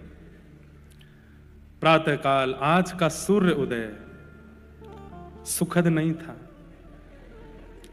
अब हंसना नहीं, गंभीरता से सुनना। पुरंदरदास जी नित्य के भांति सुबह ब्रह्म मुहूर्त में उठे। उन्हें तो कुछ पता ही नहीं था क्या हो गया पंढरपुर में। उठ करके तिलक स्वरूप आदि लगा करके तैयार हुए। तैयार होने के बाद में अपना नित्य नियम करके, उनको तो था कि गेट खुलते ही भीड़ खड़ी होती है, पुष्प के वो लगाए रखते हैं लोग। आज जैसे कोई नहीं था, दूर दूर तक सब अपने घरों में खड़े हैं और रो रहे हैं। किस लिए? कि हमारे साथ धोखा हुआ कि हमने इनकी कथा सुनते थे, इनका प्रवचन, इनके कीर्तन में जाते थे हम। लोग आकर के चरणों में गिरने लगे, हे पुरंदरदास जी, कह दीजिए कि रात्रि जो सुना वो असत्य है। बोले क्या सुना तुमने? क्या हुआ रात्रि को? अरे विट्ठल भगवान सब मंगलमय करते हैं, क्यों तुम चलो दर्शन करने चलते हैं। लेकिन अब बात ऐसी है कि लोगों में बात फैली है, लोगों में अपयश हुआ है, लेकिन अभी तक वो अपयश इस स्थिति में नहीं आया कि पुरंदरदास जी को देश निकाला की स्थिति हो जाए। तो वो कब हुआ? जब मंदिर के कपाट खुले। जैसे ही कपाट खुले, पांडुरंग भगवान खड़े थे, एक हाथ में कड़ूला था, दूसरे में था ही नहीं। और जब दूसरे में कड़ूला नहीं देखा तो पुजारियों ने हल्ला मचाया, बोले तुरंत पंढरपुर की सारी नाकाबंदी कर दो, बाहर कोई निकलने ना पाए। ठाकुर जी के आभूषण चोरी हुए हैं, ठाकुर जी का एक कड़ूला नहीं है, जांच करो, घर घर में जाकर के ढूंढो किसने करी है ये चोरी। जैसी कड़ूले की आवाज रात्रि में वहां बैठे व्यसनियों के कान में पड़ी कि ठाकुर जी का कड़ूला चोरी हो गया है, वो जो कभी मंदिर नहीं जाते थे आज पहुंच गए और जाकर के पुजारियों से बोले हमको पता है कड़ूला कहां है। बोले कहां है? बोले वो वैश्या नाचती है। बोले हाँ उसके पास है। उसके पास? उसने चोरी की? नहीं नहीं नहीं नहीं, चोरी करने वाला तो कोई और है, सुन के पैरों तले जमीन खिसक जाएगी। कौन है? पुरंदरदास। उसी ने आकर के चोरी करी और कल रात को नशे में मदमस्त होकर के बिल्कुल अपने होशो हवास में नहीं था, वहां पर वैश्या का नृत्य देख करके उसके मन में जाने क्या बात आई और जेब से निकाल करके कड़ूला उसी को दे दिया। नहीं मिल जाए अगर वैश्या के पास तो हमारा नाम बदल देना, चलो। पुजारियों के पास और कोई रास्ता तो नहीं था। पुरंदरदास जी अभी निकले ही हैं, घर से आए तो थे नहीं। वैश्या के घर पहुंच गए। वैश्या के द्वार पर जब पुजारियों को देखा, वैश्या चरणों में गिर गई।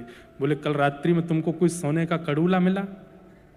नीची नजर है जी, प्रसाद रूप में श्री पुरंदरदास जी ने मुझको दिया। अब वहां कौन समझे कि इसमें सत्य क्या है असत्य क्या है।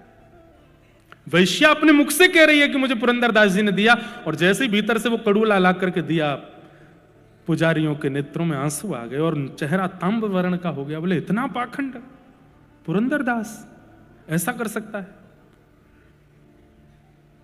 जा करके कड़ूला धो करके ठाकुर जी को पधरा दिया और कहा आज पुरंदरदास नहीं बचेगा।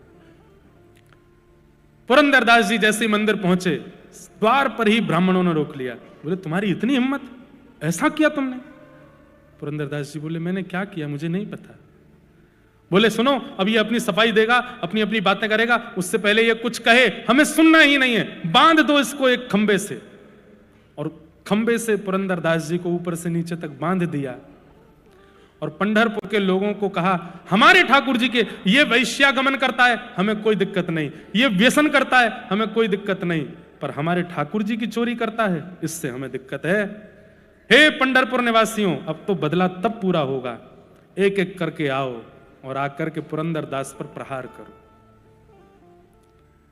खंबे से बंधे हैं पुरंदरदास, नहीं पता कि मैंने क्या किया। और एक एक करके लोग, सबसे लाइन में सबसे आगे वही खड़े थे जो वैश्यागमन करते थे। सबसे आगे आकर हमारी पत्नियों को कथा सुनाता है, हमारे बच्चों को भक्त बनाता है, खुद के काम देखे थे ना, खूब भला बुरा कह रहे हैं, मार रहे हैं उल्टा सीधा। पुरंदरदास जी के नेत्रों से आंसू गिर रहे हैं और भीतर पंडरीनाथ भगवान खड़े हैं। रुक्मणी जी रोष कर रही हैं, कैसे हो आप? यहां ये पुरंदरदास के साथ इतनी अनीति की जा रही है और आप यहां खड़े खड़े मुस्कुरा रहे हैं। पंडरीनाथ भगवान बोले अब वो देखना जो मैं तुम्हें दिखाना चाहता हूं। रुक्मणी जी ये बताइए कि पुरंदरदास के मन में क्या चल रहा होगा इस वक्त। उसे नहीं पता कि उसने कुछ गलत किया है, उसे नहीं पता कि क्या हुआ है, पूरा नगर उसके खिलाफ खड़ा है। पर ऐसी स्थिति में पुरंदरदास के मन में क्या चल रहा होगा, आप बताओ। रुक्मणी जी बोली, क्या चल रहा होगा? वो खुद से पूछ ही रहा होगा कि मैंने किया क्या, मेरा अपराध क्या है। पंडरीनाथ भगवान बोले, अब मेरी दृष्टि से देखो, मैं दिखाता हूं उसके मन में क्या चल रहा है। तो पुरंदरदास जी के चित्त में जब झांक करके देखा तो पुरंदरदास जी अपने चित्त में नाच रहे थे। क्यों? कह रहे थे, अरे पुरंदर, तुझे ठाकुर जी ने दंड दिया था कि तीर्थों में जा जा करके सब तीर्थ के देवताओं की स्तुति करना, और ऐसा शास्त्रों में लिखा है कि पुण्य क्षेत्रे कृतम अन्य क्षेत्रे कृतम पापम पुण्य क्षेत्रे विनश्यति, और पुण्य क्षेत्रे कृतम पापम वज्रलेपो भविष्यति। भैया, घर परिवार में किए गए पाप पुण्य क्षेत्र तीर्थ में जाकर के नष्ट हो जाते हैं, पर तीर्थ में किए गए पाप तो पत्थर की लकीर हो जाते हैं। पुरंदर अपने मन में विचार कर रहा है, मैं इतने दिन से तीर्थ यात्रा पे था, निश्चित ही तीर्थों में मुझसे कुछ अपराध हुआ होगा। और पंडरीनाथ सोच रहे होंगे कि तीर्थों में किए गए पाप पत्थर की लकीर ना बन जाएं, कैसे भी करके अपयश करवा करके इसके तीर्थों के पाप नष्ट करवा दिए जाएं, इसलिए पूरे पंढरपुर के द्वारा मेरा अपयश करवा रहे हैं। मुझसे निश्चित ही तीर्थ क्षेत्रों में पाप बना होगा, ये पंडरीनाथ भगवान मेरा भला करवा रहे हैं। मेरे कोई शेष पाप रह गए होंगे, उनको इस अपयश के द्वारा, ये लोगों की अनर्गल बातों के द्वारा ठाकुर जी कटवा रहे हैं। कोई बात नहीं पुरंदरदास, विट्ठल ने तेरे लिए अच्छा सोचा है, इसलिए सब हो रहा है, स्वीकार कर ले। रुक्मणी जी के नेत्र सजल हो गए और पंडरीनाथ भगवान के चरणों में प्रणाम करते हुए कहते हैं, हे भगवान, मैं मान गई आपके भक्तों के चित्त को, जो कैसी भी परिस्थिति जीवन में आ जाए लेकिन विचलित नहीं होते हैं। अब भी वो यही सोच रहा है कि आपने उसके लिए कुछ अच्छा सोचा है, इसीलिए ये सब हो रहा है। पर अब इसके ऊपर होने वाली पीड़ा मैं सह नहीं पा रही हूं, अब आप कुछ करो। और तभी पंढरपुर में मानो जैसे एक आकाशवाणी जैसे होने लगी, पूरे पंढरपुर के लोगों को सावधान की स्वर सुनाई देने लगा। सब विचलित हो गए, कहां से आ रहा है स्वर। तभी देखा मंदिर में खड़े पांडुरंग भगवान बोल रहे हैं, मैं बोल रहा हूं, अभी इसी वक्त पुरंदरदास को खोल दो, इसने कोई भी पाप नहीं किया है, इसने कोई भी ऐसा अनर्गल कृत्य नहीं किया है। उस वैश्या की इच्छा थी कि मैं उसके नृत्य में जाऊं, पर मैं अपने रूप में जाता तो वो नृत्य नहीं कर पाती, इसलिए मैं ही पुरंदरदास का रूप धारण करके गया और उस वैश्या के नृत्य में जाकर के मैंने ही अपना कड़ूला प्रदान किया। वास्तव में इस कृत्य के द्वारा मैंने दोनों को स्वीकार किया है, पर तुम लोग समझ नहीं पाए। सुनते ही सब पंढरपुर के लोग ठाकुर जी के चरणों में वंदित हो गए, हमें क्षमा कर दो नाथ, हम जान नहीं पाए, हम समझ नहीं पाए। बंधुओं, जब जीवन में नाम विराजमान होता है, जीवन में भक्ति विराजमान होती है, तो आपको हर परिस्थिति, आप गिर भी जाओगे ना, पैर में घुटने में चोट लगेगी, संसारी लोग होंगे तो क्या सोचेंगे, कोई गाली दे रहा है तभी गिर गया मैं। लेकिन भक्त क्या सोचेगा, ठाकुर जी शायद इसमें कुछ भलाई चाहते हैं, मेरे पैर का हड्डी टूटी, शायद इससे ठाकुर जी कुछ अच्छा करना चाहते हैं, इसलिए ये विचार कभी मन से जाने मत दो। बंधुओं, जो हो रहा है आपके साथ, ध्यान से सुनिएगा, जो हो रहा है आपके साथ ये तो कुछ भी नहीं है, इससे भी खतरनाक हो सकता है। उस स्थिति में भी ये विचार मन में रखना कि ठाकुर जी ने कुछ अच्छा ही सोचा है, ये मेरे साथ कुछ गलत नहीं होने देंगे ठाकुर जी ने। फिर पता है क्या होगा, अगर आपके प्रारब्ध के कारण कुछ गलत होना भी होगा, लेकिन आपकी ऐसी विचारधारा होगी कि नहीं ठाकुर जी ने कुछ अच्छा ही सोच के रखा, तो ठाकुर जी अच्छा ही कर देंगे, उसको बिगड़ने नहीं देंगे। पर उसके लिए करें क्या, नाम को चित्त में विराजमान करो, सदा सत्संग सुनते रहो, सदा कथाएं सुनते रहो, नाम जपते रहो। ये तभी संभव हो पाएगा कि परिस्थिति सामने आएगी और आप विचलित नहीं होंगे। नाम से ठाकुर जी की प्राप्ति, निकुंज की प्राप्ति, कुंज की प्राप्ति अगला विषय है। पहला विषय तो संसार है, इसकी हर परिस्थिति से जूझना नाम सिखाता है। इसलिए नाम वही परम सत्य है, उसे हम वंदन करते हैं। पुरंदरदास जी के साथ ऐसी लीला करके ठाकुर जी ने उनके चित्त को तो कई बार, और कई बार नहीं, हर बार परिस्थिति ठाकुर जी ही भेजते हैं आपको परखने के लिए। अब उसमें आप मेरे सामने कई लोग कह सकते हैं ऐसा भी कर सकते हैं भगवान, ऐसा भी कर सकते हैं, देखो ये तो इतना गलत काम है, ये भी कर सकते हैं क्या भगवान? अब वो आप अपनी स्थिति में चाहे कितने भी भीतर चले जाओ, पर आपके मन की परिस्थिति को परखने के लिए ही सब कुछ होता है। उस समय विचलित मत होना। महाभारत युद्ध में जब युद्ध निश्चित हो गया, बीच युद्ध मैदान में अर्जुन खड़ा हो गया, ठाकुर जी युद्ध भूमि को नहीं देख रहे थे, टेढ़ी नजर से आलोक्यम वदनम सख्य अर्जुन की ओर देख रहे थे कि मैं परखूं तो सही इसके मन में अब क्या आ रहा है। और जैसे अर्जुन ने कहा मैं युद्ध नहीं कर पाऊंगा, भगवान वहां क्रोधित हो गए, खड़े होकर के बोले अरे कायर, इतना सब कुछ हो गया, युद्ध भूमि के बीच में खड़े होकर के अब कहता युद्ध नहीं करूंगा। और तब भगवान ने गीता का उपदेश किया। युद्ध क्या है? हम सब अर्जुन हैं बंधुओं, और ये संसार महाभारत है। हम सब अपनी युद्ध भूमि में हर दिन आगे जा रहे हैं। जब जब आपका जन्मदिन होता है उस साल को काउंट किया करो, कितने स्टेप और अंदर आ गए आप युद्ध भूमि के। अब 25 स्टेप अंदर आ गए, अब 27 पग अंदर आ गए, अब 35 पग अंदर आ गए। जितने पग भीतर जाओगे उतनी परिस्थिति विचलित करने वाली होगी। पर आपने हार मान ली, हाथ पैर कांप करके ठाकुर जी से कहा अब नहीं झेल रहा मुझसे ये संसार। ठाकुर जी को उस समय क्रोध आता है। क्यों? तेरी परिस्थितियां काटने के लिए, तेरे प्रारब्ध नष्ट करने के लिए और खुद को प्राप्त करवाने के लिए ये स्थिति बनी है। मुझ पर विश्वास नहीं है?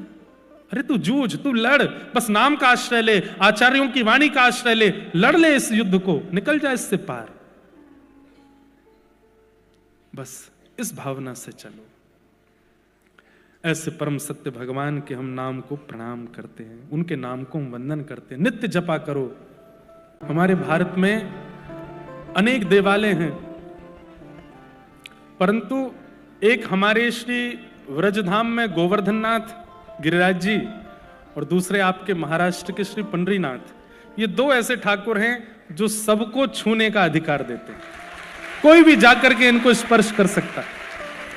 आप व्रजमंडल में जाइए, गिरिराज जी की परिक्रमा करो, बगल में गोवर्धन नाथ जी के किसी भी स्वरूप को आप जाकर के हृदय से लगा सकते हो, स्पर्श कर सकते हो। आप उनके प्रति पर्वत बुद्धि मत रखा करो, पाषाण बुद्धि मत रखना कभी भी गोवर्धन नाथ जी के प्रति। ये विचार मत करना कि ये पर्वत है, ये पत्थर हैं, या ये ऐसे ही रखें। अरे जो गर्भगृह में हैं उनकी तो हमारे नेत्रों में बड़ी महिमा हो जाती है। भाई इनको हम छू नहीं सकते, इनको पुजारी जी छूते हैं, इनकी अष्टयाम सेवा होती है, ये ही भगवान है। नहीं, श्री गिरिराज जी, गोवर्धन नाथ जी, उनके जो स्वरूप हैं वो जहां आपको दिख जाएं, आप गिरिराज जी की परिक्रमा में कभी कभी भीतर को प्रवेश करके, ऊपर मत चढ़ना। जो जब आप मुखारविंद से परिक्रमा प्रारंभ करते हैं तो वहां जा सकते हैं, अंदर जंगल वन है थोड़ा, वहां जाके आप गिरिराज जी को हृदय लगा सकते हो, स्पर्श कर सकते हो। जैसी सेवा आपको ठाकुर जी की करनी हो सब कर सकते हो। या दूसरा अधिकार, बहुत ही आपकी इच्छा है कि नहीं गर्भगृह वाले ठाकुर जी छूने हैं, तो पंढरपुर चले जाओ। वहां हर वैष्णव को अधिकार है। कोई वीआईपी नहीं है, कोई वीवीआईपी नहीं है, कोई संत नहीं है, कोई प्रोटोकॉल नहीं है, सबको अधिकार है। गर्भगृह में जाओ और श्री पंडरीनाथ भगवान के चरणों को पकड़ करके स्पर्श करो, सिर स्पर्श करो, ठाकुर जी के चरणों की सुगंधी अपने माथे से लगाओ, सबको स्पर्श का अधिकार। ऐसे श्री पंडरीनाथ भगवान।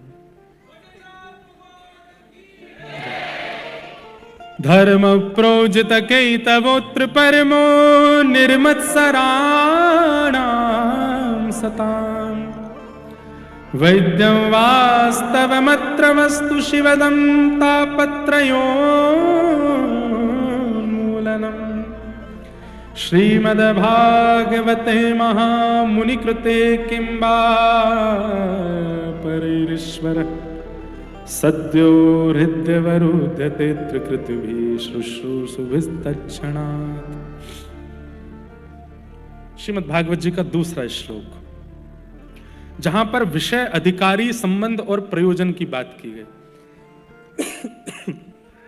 सबसे पहली बात, भागवत का विषय क्या है? तो धर्म प्रयोजित कैतवोत्र परमो। सब लोग ध्यान से सुनिए। जिनके श्रवण से सुनने वाले के चित्त में परम धर्म की इच्छा प्रकट हो, वो भागवत जी का विषय। परम धर्म किसे कहते हैं? एक होता है धर्म और एक होता है परम धर्म। जहां शरीर की चिंता की जाए और उस चिंता की निवृत्ति के लिए कोई आध्यात्मिक क्रिया की जाए उसको धर्म कहते हैं। पर जहां पर आत्मा की चिंता करके, अपने चित्त की चिंता करके और इस देह के भीतर बैठी हुई जो सूक्ष्म आत्मा है उसके कल्याण के लिए कोई कर्म किया जाए उसको परम धर्म कहते हैं। तिलक लगाना, स्वरूप धारण करना, परिक्रमा करना आदि आदि और भी कई विषय हैं। दान करना, पुण्य करना, आश्रम बनवा देना, असहायों की सहायता कर देना, गरीब लोगों की सहायता कर देना, ब्राह्मण भोजन करवा देना आदि आदि, ये सब धर्म के अंतर्गत हैं क्योंकि देह की चिंता है। लेकिन जब आत्मचिंता होती है, इस देह के भीतर बैठी हुई उस चित्त की चिंता होती है, आत्मा की चिंता होती है, इसका कल्याण कैसे होगा, उसके लिए जो आप क्रिया करते हो वो परम धर्म है। और आत्मा की चिंता, आत्मा के कल्याण की चिंता के लिए एक ही क्रिया विशेष रूप से होती है और वो है कथा श्रवण, सत्संग श्रवण। सत्संग श्रवण से देह को लाभ नहीं है, सत्संग श्रवण से आत्मा का ही उद्धार होता है। यहां पर शरीर, अब आप 30 दिन जिम मत जाओ, 30 दिन कथा सुनो, शरीर 1-8 किलो बड़ा हो जाएगा। शरीर का लाभ नहीं है कथा सुनने से, आत्मा का लाभ है, बुद्धि का लाभ है, चित्त का लाभ है। तो जहां पर शरीर की क्रियाएं भूल करके आत्मिक क्रियाओं पर ध्यान दिया जाए और उसकी निवृत्ति के लिए जो क्रिया की जाए उसको परम धर्म कहते हैं। आप मंदिर क्यों जा रहे हैं? कल हम सिद्धिविनायक दर्शन करने गए रात्रि में। मुंबई के लोग इतना प्रेम से जाते हैं और इतना भाव से सिद्धिविनायक भगवान का दर्शन करते हैं, हमको तो देख के बहुत सुख मिलता है। मुंबई को माया नगरी कहा जाता है, मायावी लोग हैं भी यहां पे, पर कहीं ना कहीं मुंबई के लोग कई मुझे बहुत रूटेड भी दिखाई देते हैं, अपने रूट से जुड़े हुए। अब आप लोग ज्यादा रहते हो यहां पे, मंदिर में जाकर के देखने में ऐसा लगता है। अभी जब गणपति उत्सव आता है तब देखो मुंबई का हाल अलग ही होता है। यहाँ पर ऐसा लगता है कि भक्ति महारानी यही नृत्य कर रही होगी। गणेश जी भी कई बार यहाँ पर हमारे ठाकुर जी जैसा कभी मुरली लेकर के, कभी कई सारे चित्र देखे हैं वो भी बन के आते हैं। जन्माष्टमी पर देखो कैसा यहाँ पर सुंदर होता है। तो भक्ति स्वरूप है, पर कहीं कहीं माया भी है, उससे कोई दिक्कत नहीं। पर अब कई लोग कल मैंने देखे तो आध्यात्मिक होने से एक चीज होती है कि आपको व्यक्ति के आव भाव, उसके चाल चलन और देखने से पता चल जाता है कि कैसा है। अधिकतर वहां लोग वही थे जो देह के उद्धार के लिए गए। मंगलवार को ही इतनी भीड़ क्यों होती है? क्योंकि ऐसी प्रचलनता या किसी के द्वारा ऐसा कहा गया है कि मंगलवार के दिन गणेश जी के दर्शन करने से पाप दूर होते हैं, संकट दूर होते हैं, पीड़ाएं दूर होती हैं, तुम्हारे जीवन में जो चल रहा है वो सब दूर हो जाता है। तो कहीं ना कहीं देह की चिंता है ना, इसलिए गए। देह की चिंता से ज्यादा लोग गए, पर आत्मचिंतन से कौन जाता है? अपने आत्म कल्याण के लिए। हे गणपति बप्पा, इस संसार में हम रह रहे हैं, धन कमा रहे हैं, व्यापार कर रहे हैं, सुबह से शाम तक भाग रहे हैं, खूब सब कमा रहे हैं, पर हमारी बस एक ही प्रार्थना, इस शरीर में दोबारा ना आना पड़े। ऐसी क्रिया हमसे करवाना कि जब इस दुनिया से जाएं तो बस अंतिम जन्म ही हो, हमारा यहां आना ना पड़े दोबारा। हमारे इस चित्त को आप निवृत्त कर दीजिएगा, निवृत्त करके इसको सद्गति प्रदान कर दीजिएगा। जनसंख्या बढ़ रही है, इसका मतलब क्या है? वैकुंठ और स्वर्ग में ताले लग रहे हैं, हमको जाने को मिल नहीं रहा है, तभी तो बार बार आ रहे हैं यहाँ पे। पुनरपि जननम पुनरपि मरणम पुनरपि जननी जठरे शयनम। ये जनसंख्या बढ़ने का कारण, इससे ये बात सिद्ध होती है कि वैकुंठ गमन नहीं हो रहा है, मुक्ति नहीं मिल रही लोगों को, तभी तो दोबारा जन्म ले रहे हैं। और उसमें भी बहुसंख्या एशिया के देशों में है। तो आत्मचिंतन से, आत्म कल्याण के लिए देव आराधन कि हे नाथ, भज गोविंदम गोविंदम भज मूल मते। आदि गुरु शंकराचार्य कहते हैं गोविंद भजो, क्योंकि गोविंद को भजोगे तभी पुनरपि जननम पुनरपि मरणम इस चक्कर से बच पाओगे। और इसी को कहते हैं परम धर्म। यही परम धर्म है। परम धर्म का दूसरा स्वरूप हमारी वृंदावन रीति में आ जाओ। अभी जो हमने बताया परम धर्म का मतलब वो सार्वजनिक रूप से है, लेकिन अब वृंदावन रीति से अगर पूछो, वृंदावन रीति मतलब प्रेम रीति से यदि पूछो, तो परम धर्म क्या है? श्री जी की प्राप्ति, लाल जी की प्राप्ति, उनके प्रेमास्पद में निकुंज की प्राप्ति। निकुंज जाने वाले भी नहीं आते दोबारा। निकुंज क्या है? बिहरत लाल बिहारी ने दो, यमुना जी के तीरे तीरे। ये निकुंज है। कल भी मैंने एक पद गाया था ना, चलवा पिया के देश। वो देश कैसा है? वहां पर ये संसारी अपवाद नहीं है, वहां भूख नहीं लगती, वहां प्यास नहीं लगती। भूख क्या है? श्री राधारमण जी को देखना ही भूख है, और उनके सुंदर स्वरूप का आस्वादन ही प्यास है। वहां भूख प्यास नहीं लगती, वहां सोना नहीं होता, वहां केवल नित्य बिहारी लाल जी के नित्य विहार का दर्शन, बस यही है निकुंज। हम कोई सहचरी बन जाते हैं उस निकुंज की, और सहचरी बन करके कभी कृपा होती है तो ठाकुर जी हमको कोई सेवा दे देते हैं। अरे सखी तू बड़ी मटक रही है ना, कितकू आ कहा सेवा? बोले तू एक काम कर। बोले कहा? तू बीड़ी बनाए कर। बीड़ी मतलब पान, छोटे छोटे बीड़ा, और मुंह को पवाए कर। ऐसी कोई सेवा कभी ठाकुर जी निकुंज में दे देते हैं। अरे सखी तो को देख के तो ऐसा लगे तू माला की सेवा करे कर, तू श्री जी की ये सेवा करे कर। वहां ठाकुर जी अपना परिकर हमको बना लेते हैं, और अपना परिकर बना करके हमारे साथ विहार करते हैं। वहां संसार के यश वैभव वाद अपवाद धन संपत्ति मान लोक प्रतिष्ठा ये सब नहीं है, वहां केवल ये है, बसो मोरे नैनन में दो चंद, बसो मोरे नैनन में दो चंद, बसो मोरे नैनन में दो चंद, बसो मोरे नैनन में दो चंद। बस और कुछ नहीं। तो वृंदावन रीति से वो निकुंज है। सांसारिक रीति से वैकुंठ की प्राप्ति, जहां पर शंख चक्र गदा पद्मधारी श्रीमन नारायण विराजमान हैं, और आपको वैकुंठ प्राप्त हो गया है। यदा कदा कभी ठाकुर जी निकलते हैं, आपको कोई सेवा दे देते हैं। 5 प्रकार की मुक्ति होती है। प्रसंग आएगा कल के प्रसंग में, उसका फिर विस्तार से मैं वर्णन करूंगा कौन कौन सी मुक्ति होती है। तो मुक्ति के लिए यत्न करना ये परम धर्म है। मुक्ति मतलब इस संसार में पुनर्ना आना पड़े, वही मुक्ति है। और उसके लिए जो यत्न है वो परम धर्म है। यही भागवत का विषय है कि सुनने वाले श्रोताओं को यह सिखाया जाए कि भाई ऐसी जीवन क्रिया करो, ऐसा नियम रखो, ऐसा स्वभाव रखो, ऐसे विचार करो कि आपके क्रिया विचार स्वभाव कर्म से पुनर्जन्म की स्थिति ना बने। ये जो सिखावे वो भागवत का विषय। दूसरी बात, इस भागवत प्रसंग का अधिकारी कौन है? कौन डिजर्व करता है यहां बैठना, ये सुनना और इसका पालन करना?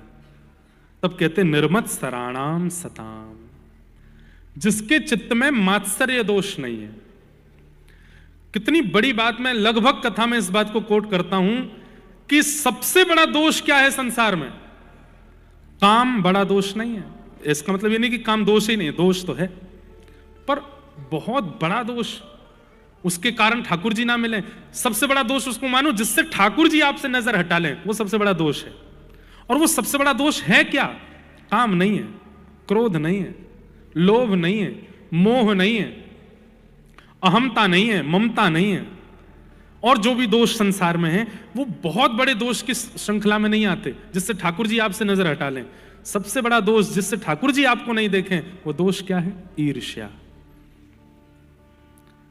और बुरा नहीं मानिएगा, इस सभागृह में बैठे हुए भी कम से कम 70% लोगों के चित्त में ईर्ष्या है। आप स्वयं जानते हैं, अपने चित्त को झांक करके देखो, क्या ईर्ष्या नहीं है? किसी के रूप से, किसी के स्वरूप से, किसी की क्रिया से, किसी के विचार से, कि कुछ नहीं। और ईर्ष्या किससे होती है? अपने से कभी ईर्ष्या नहीं होती। व्यक्ति खुद कितनी गंदगी कर देता है, अपने से ईर्ष्या नहीं करता, हमेशा दूसरों से होती। और दूसरी बात, ईर्ष्या बुरे कर्मों से नहीं होती, ईर्ष्या अच्छे कर्मों से ही होती है। बल्कि हम लोग इतने खतरनाक हैं, जिससे हमको ईर्ष्या होती है, वो कभी कुछ गलत कर देता है तो हम लोग सिंपैथी देने और पहुंच जाते हैं वहां पे, अरे राम राम बहुत बुरा हुआ है, इतना बुरा तो दुश्मन के संग भी नहीं होना चाहिए, आप चिंता मत करो। और वही कुछ अच्छा कर ले, घर में बैठे बैठे फिर विचारों के ही पहाड़ बुन रहे हैं, इसके संग ऐसा कैसे हो गया, ये कैसे ऐसे बन गया, इसने यूं कैसे कर लिया, इसके संग तो ऐसा होना चाहिए, इसके संग तो वैसा। ईर्ष्या। और क्षमा कीजिएगा, अन्य दोष आपके चित्त में हैं, आप फिर भी गुरु कृपा से, नाम की कृपा से, सत्संग की कृपा से भगवत प्राप्ति कर सकते हो। लेकिन ईर्ष्या का दोष है तो फिर बाकी जितनी भी कृपाएं हैं वो भी काम नहीं करेंगे कुछ। ईर्ष्या का दोष, रातों की नींदें उड़नी चाहिए आपकी अगर आपके चित्त में ईर्ष्या है तो। कैसे कर सकता हूं मैं ऐसे, कैसे किसी के बारे में विचार कर सकता हूं। और विचार, ईर्ष्या भी 3 प्रकार की होती है, मनसा, वाचा और कर्मणा। ईर्ष्या का सबसे पहला रूप जो कि 99% विश्व के हर व्यक्ति के अंदर है, वो है मानसिक ईर्ष्या। करता कुछ गलत नहीं है, बोलता कुछ गलत नहीं है, पर मन में ईर्ष्या है। समझ रहे हैं बात को? 99% लोगों के अंदर मानसिक ईर्ष्या है। वो बोलते गलत नहीं है, करते गलत नहीं है, पर मन में सोच लेते हैं इनके साथ ऐसा कैसे हो गया, ये ऐसे कैसे कर सकते हैं, ये कैसे प्राप्त हो सकता है इनको, ये इतने बढ़िया क्यों है, ये ऐसा क्यों। और ये मानसिक ईर्ष्या।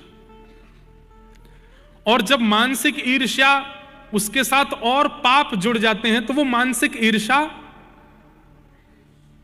वाचा ईर्ष्या में प्रकट हो जाती है। फिर व्यक्ति जो मन में ईर्ष्या कर रहा है वो वाणी से भी करने लगता है। 4 लोगों के बीच में बैठे थे और उस व्यक्ति की चर्चा हुई जिससे ईर्ष्या हुए है, भाई उसकी बात मत करो, हमसे पूछ लेना, हाँ हम सब जानते हैं कैसा है क्या है, ठीक है, हमारे सामने मत बोलो, ऐसा किया उसने, ऐसा किया उसने, ये किया उसने, तुमको क्या पता, हमसे पूछो। ये वाचा की ईर्ष्या। जब मानसिक ईर्ष्या के साथ और पाप जुड़ जाते हैं तो वाचा की ईर्ष्या प्रकट हो जाती है। और जब आप प्रचंड पापी हो जाते हैं तो फिर मनसा वाचा से उठ करके आप कर्मणा ईर्ष्या में आ जाते हो। आप करने लगते हो कि ऐसा कुछ करूं कि इसके साथ कुछ अपराध हो, इसके साथ कुछ गलत हो, इसकी निंदा हो, इसके साथ ये हो। वो कर्मणा ईर्ष्या है। और ईर्ष्या यदि मनसा, वाचा और कर्मणा तो बहुत आगे की बात है, मनसा ईर्ष्या भी है तो एक बात याद रख लीजिएगा, ठाकुर जी की मिलने की जो डायरी बोल लो या फिर वो लाइन बोल लो या फिर वो स्थिति बोल लो, उसमें आपका नाम दूर दूर तक नहीं है। कामी को मिल जाएंगे ठाकुर जी, क्रोधी को मिल जाएंगे, लोभी को मिल जाएंगे, और दोष वालों को मिल जाएंगे। अरे कहां तक कह दूं, स्वपच भक्ष खाने वाले को भी ठाकुर जी कृपा करके प्राप्त कर सकते हैं, पर ईर्ष्यालु को प्राप्त नहीं होते। इसलिए हमारी प्रार्थना आज से अपना भजन अन्य भावों को बाद में, श्री जी की प्राप्ति हमारी फर्स्ट प्रायोरिटी हो जाती है। हम लोग नाम दीक्षा लेते ही, नाम जप लेते ही, गुरु आज्ञा प्राप्त करते ही, धाम जाते ही, सबसे पहले हमारी इच्छा आज से ही सबसे पहले श्री जी की प्राप्ति हो जाए, इसी भाव से नाम जप कर रहे हैं। नहीं, पहले अपने अवगुणों की लिस्ट बनाओ। पहले श्री जी मैं आपके लायक बनूंगा, पहले आपके लायक बनने के लिए ये दोष मेरे अंदर है, इन दोषों को नाम से नष्ट करूंगा, तब मैं आपकी प्राप्ति के लिए भजन करूंगा। छोटे छोटे बच्चे आते, महाराज जी श्री जी क्यों नहीं मिल रही, वृंदावन क्यों नहीं मिल रहा, धाम की कृपा क्यों नहीं हो रही। आप पहले योग्य तो बनो, पहले उस लायक तो बनो, और उस लायक बनने के लिए पहले अपने स्वभावों का चिंतन तो करो। हर दिन अभी मेरे अंदर जो काम है उसको समाप्त करने के लिए कुछ दिन का नाम जप है कि ये काम समाप्त होना चाहिए। अब धीरे धीरे लगने लग जाए कि हाँ अब काम विश्राम में है, अब क्रोध के लिए नाम जप करो, अब लोभ के लिए नाम जप करो, अब ईर्ष्या के लिए नाम जप। और एक बात, एक बिल्कुल अंतिम बात कह दूं, काम क्रोध लोभ के लिए तो नाम जप बाद में देख लेना, आप केवल ईर्ष्या के लिए नाम जप करो कि मुझे ईर्ष्या ना हो किसी से। ऐसी सहज स्वभाव की हमारी किशोरी जी, और हमारे चित्त में इच्छा है कि हमें निकुंज प्राप्त हो, हमें श्री जी प्राप्त हो, तो पहले उनके स्वभाव के अनुकूल तो बनो। तो प्रथम नाम जप श्री जी के स्वभाव की अनुकूलता के लिए होना चाहिए, हम उनके स्वभाव के अनुकूल बन जाए। निर्मत सराणाम सताम। और स्वभाव की अनुकूलता में सबसे ज्यादा जो आवश्यक है वो आवश्यकता है ईर्ष्या के नाश की। हमारे चित्त से ईर्ष्या निकल जाए, कभी ईर्ष्या ना हो। तो भागवत जी का अधिकारी कौन, इस भावना का अधिकारी कौन, निकुंज का अधिकारी कौन, वैकुंठ का अधिकारी कौन, भगवत प्राप्ति का अधिकारी कौन? जिसके चित्त में मात्सर्य दोष नहीं है, ईर्ष्या नहीं है। वैद्यम वास्तवमत्र वस्तु शिवदम तापत्रयोन्मूलनम।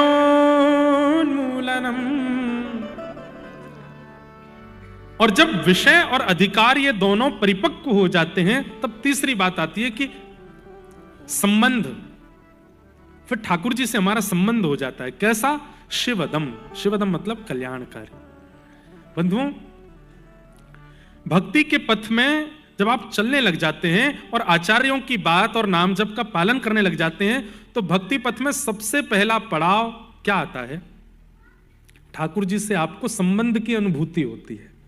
ध्यान से सुनिएगा, ठाकुर जी के प्रति संबंध की अनुभूति होती है। ये मेरे कुछ हैं, ये भगवान है एक बात है, पर ये मेरे कुछ हैं। कई जन्मों से बुला रहे हो, कोई तो नाता जरूर होगा। नजरों से नजरें मिला न पाऊं, मेरी नजर का कसूर होगा। तुम ही तो मेरे माता पिता हो, तुम ही तो मेरे बंधु सखा हो। कितने रिश्ते तुम संग मेरे, कोई तो रिश्ता जरूर हो। आपके चाहने से संबंध ना हो। आपने, कई माताएं, कई बहनें, कई भाई लोग ठाकुर जी को अपने आप बना लेते हैं। ये तो हमारे लाला है, ये तो हमारा बेटा है, ये तो हमारा सखा है, ये तो हमारे ऐसे हैं। नहीं, आपके चाहने से नहीं। अब कई लोग हमको मिलते हैं दुनिया में, अच्छे अच्छे बड़े बड़े लोग मिलते हैं, वो दुनिया भर की बात बनाते हैं। जैसे किसका प्रमाण दें? संतों के लिए भी लोग बोल देते हैं कि जैसे कोई संत बहुत प्रसिद्धि को प्राप्त हो जाते हैं ना, तो उनके बारे में चर्चा करो, देखो भाई कितना अच्छा बोलते हैं, कितना इनका। हमसे पूछो, इनको कोई रोटी नहीं देता था तो हम खिला के आते थे। आज बड़े हो गए तो क्या हुआ, हमने रोटियां खिलाई हैं इनको। अब हम लोगों का संबंध ऐसा है ठाकुर जी से, महाराज जी ये तो हमारे लाला हैं। ठाकुर जी के हम बे लाला हूं तेरो, लाला जैसे अपने आप अपने मन से बना रखो लाला हूं मैं। या को मुंह से पूछी कभी कि मैं कहूं, मैं तो अपनी लाली मानू, तेरो बाप बनो बैठा हूं मैं तो तुम लाला कह रही है। तो आपके चाहने से संबंध नहीं, इच्छा होनी चाहिए कि मेरा नाता क्या है ठाकुर जी से, मेरा संबंध क्या है ठाकुर जी से। पर उस संबंध का प्रमाण ठाकुर जी दें आपको, उस संबंध का प्रमाण ठाकुर जी प्रस्तुत करें, और वो कहीं ना कहीं से आपको प्रस्तुत हो जाएगा। पता नहीं कहां की कथा थी, वहां पर इसी प्रसंग को मैं कह रहा था तो किसी श्रोता ने मुझको लिख करके भेजा, महाराज जी मुझे ठाकुर जी बार बार होली खेलते हुए दिखते हैं स्वप्न में। जब जब मुझे नींद आती है या महीना 2 महीना में अगर ठाकुर जी का स्वप्न आता है, ठाकुर जी रंगों से खेलते हुए दिखते हैं। तो इसके पीछे मैं क्या मानूं कि ठाकुर जी मुझे क्या मानते हैं, मेरे से क्या संबंध रखा। तो मैंने विनोद में मैंने कहा, भाई देखो ऐसा तो नहीं कहीं ठाकुर जी आपको बुआ मानते हो, क्योंकि होली का बुआ थी। होली का प्रहलाद जी की बुआ थी ना, जिसको चिता में जलाया गया था। उन्होंने ऐसा भी लिखा था कि मैं बहुत दिन से प्रयास कर रही हूं, पूछ रही हूं कि ठाकुर जी मैं आपकी क्या लगती हूं। कोई उत्तर तो देते नहीं, होली का रूप दिखाते रहते हैं, होली खेलते हुए दिखाते हैं अपने आप को। तो मैंने कि भाई देखो 2 बातें मेरे मन में आ रही हैं, अब सत्य कौन सी है तो पर्ची डाल के पूछ लेना ठाकुर जी से। एक भाव तो ये होली खेलते हुए दिख रहे हैं, तो कहीं ठाकुर जी यूं तो नहीं कह रहे कि चिता में होली का बुआ जली थी, तुम मेरी बुआ हो। अब होलिका के नाम से आपको हंसी आ रही, भाई संबंध तो पवित्र है। हो सकता है ठाकुर जी वो कह रहे हैं तू मेरी भुआ है। कुंती भी तो भुआ थी भगवान की। और आपको बताएं, श्री कृष्ण लीला में ठाकुर जी ने जिनसे अटूट प्रेम किया उन सबकी श्रृंखला में एक नाम कुंती का भी। बहुत प्रेम करते हैं ठाकुर जी कुंती से। अभी कल शायद प्रसंग आएगा कुंती की स्तुति का, अगर मन होगा तो उसका विस्तार मैं करूंगा। हो सकता है कि ठाकुर जी होली दिखा रहे हैं तो ये भी कह सकते हैं। या फिर दूसरा भाव आता है सहचरी का। आप सहचरी हो, आप कोई सखी हो, कोई गोपी हो, ठाकुर जी गोपियों के संग करते हैं होली का आनंद। अब ये दो संबंध हैं। अब आप पर्ची डाल के अपने ठाकुर जी से पूछ लो तो बुआ मानते हो कि सखी मानते हो, उन्होंने पूछा होगा।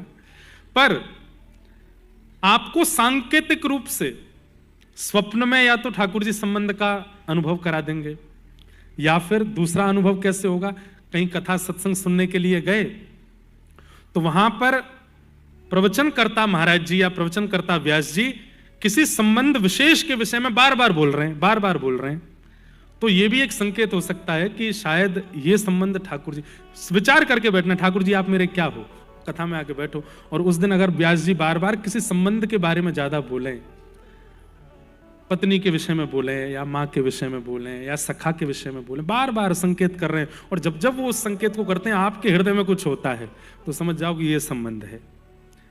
तीसरा एक संकेत ऐसा हो सकता है कि आपने अपने गुरुजनों को प्रणाम किया, महापुरुषों को प्रणाम किया, और महापुरुषों ने आपको देख करके कोई शब्द से आपको संबोधित कर दिया।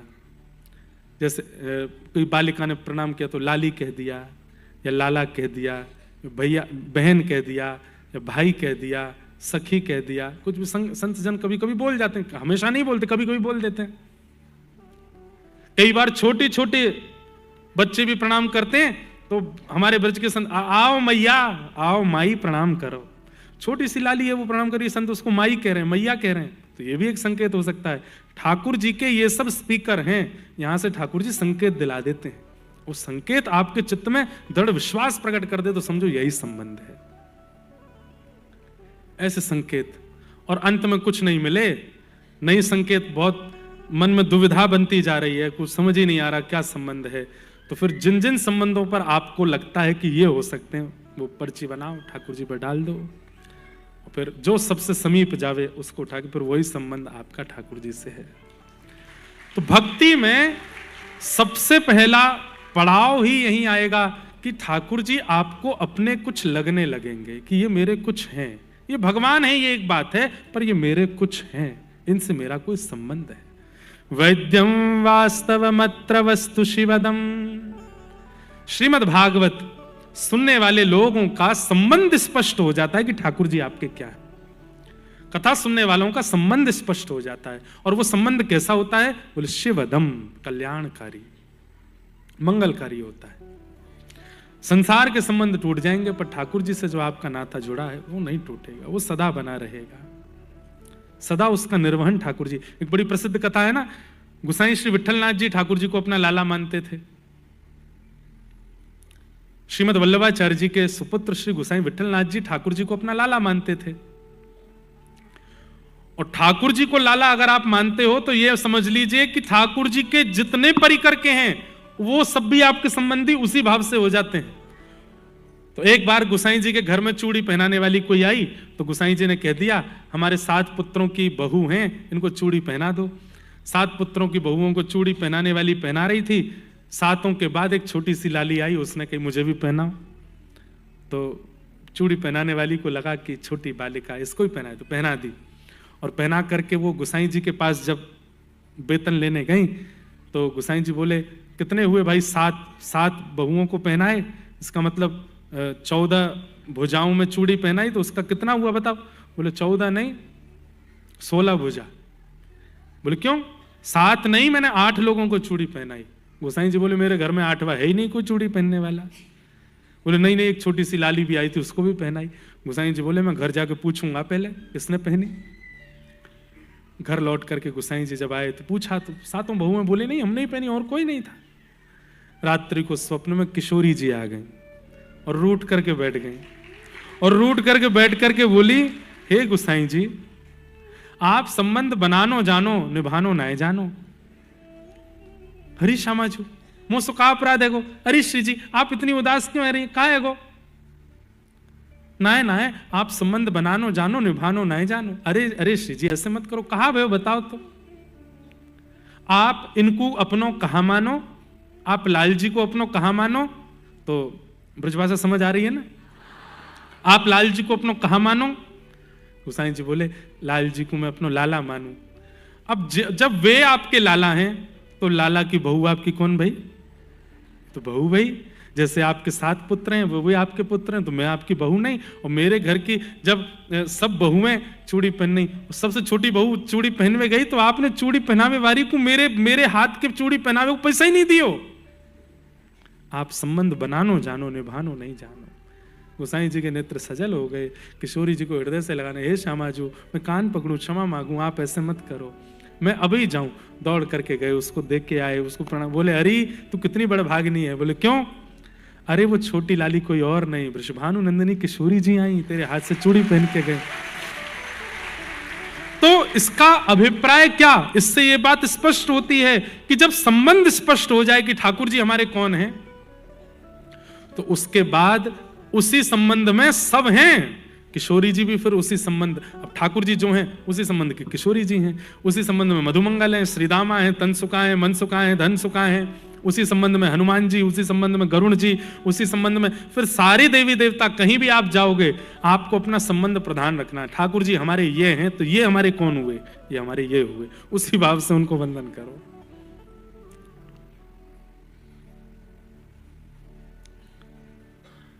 ये सब भावनाओं की बातें हैं, पढ़े लिखे लोगों को समझ नहीं आती, जो भाव वाले हैं वो समझते हैं इन विषयों को, इन भावों को।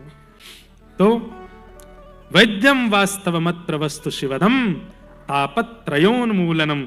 श्रीमद् भागवत का प्रयोजन क्या है, आदिदैविक आदि भौतिक और आध्यात्मिक तापों का उन्मूलन करना। 3 प्रकार की पीड़ा हमारे जीवन में आती है।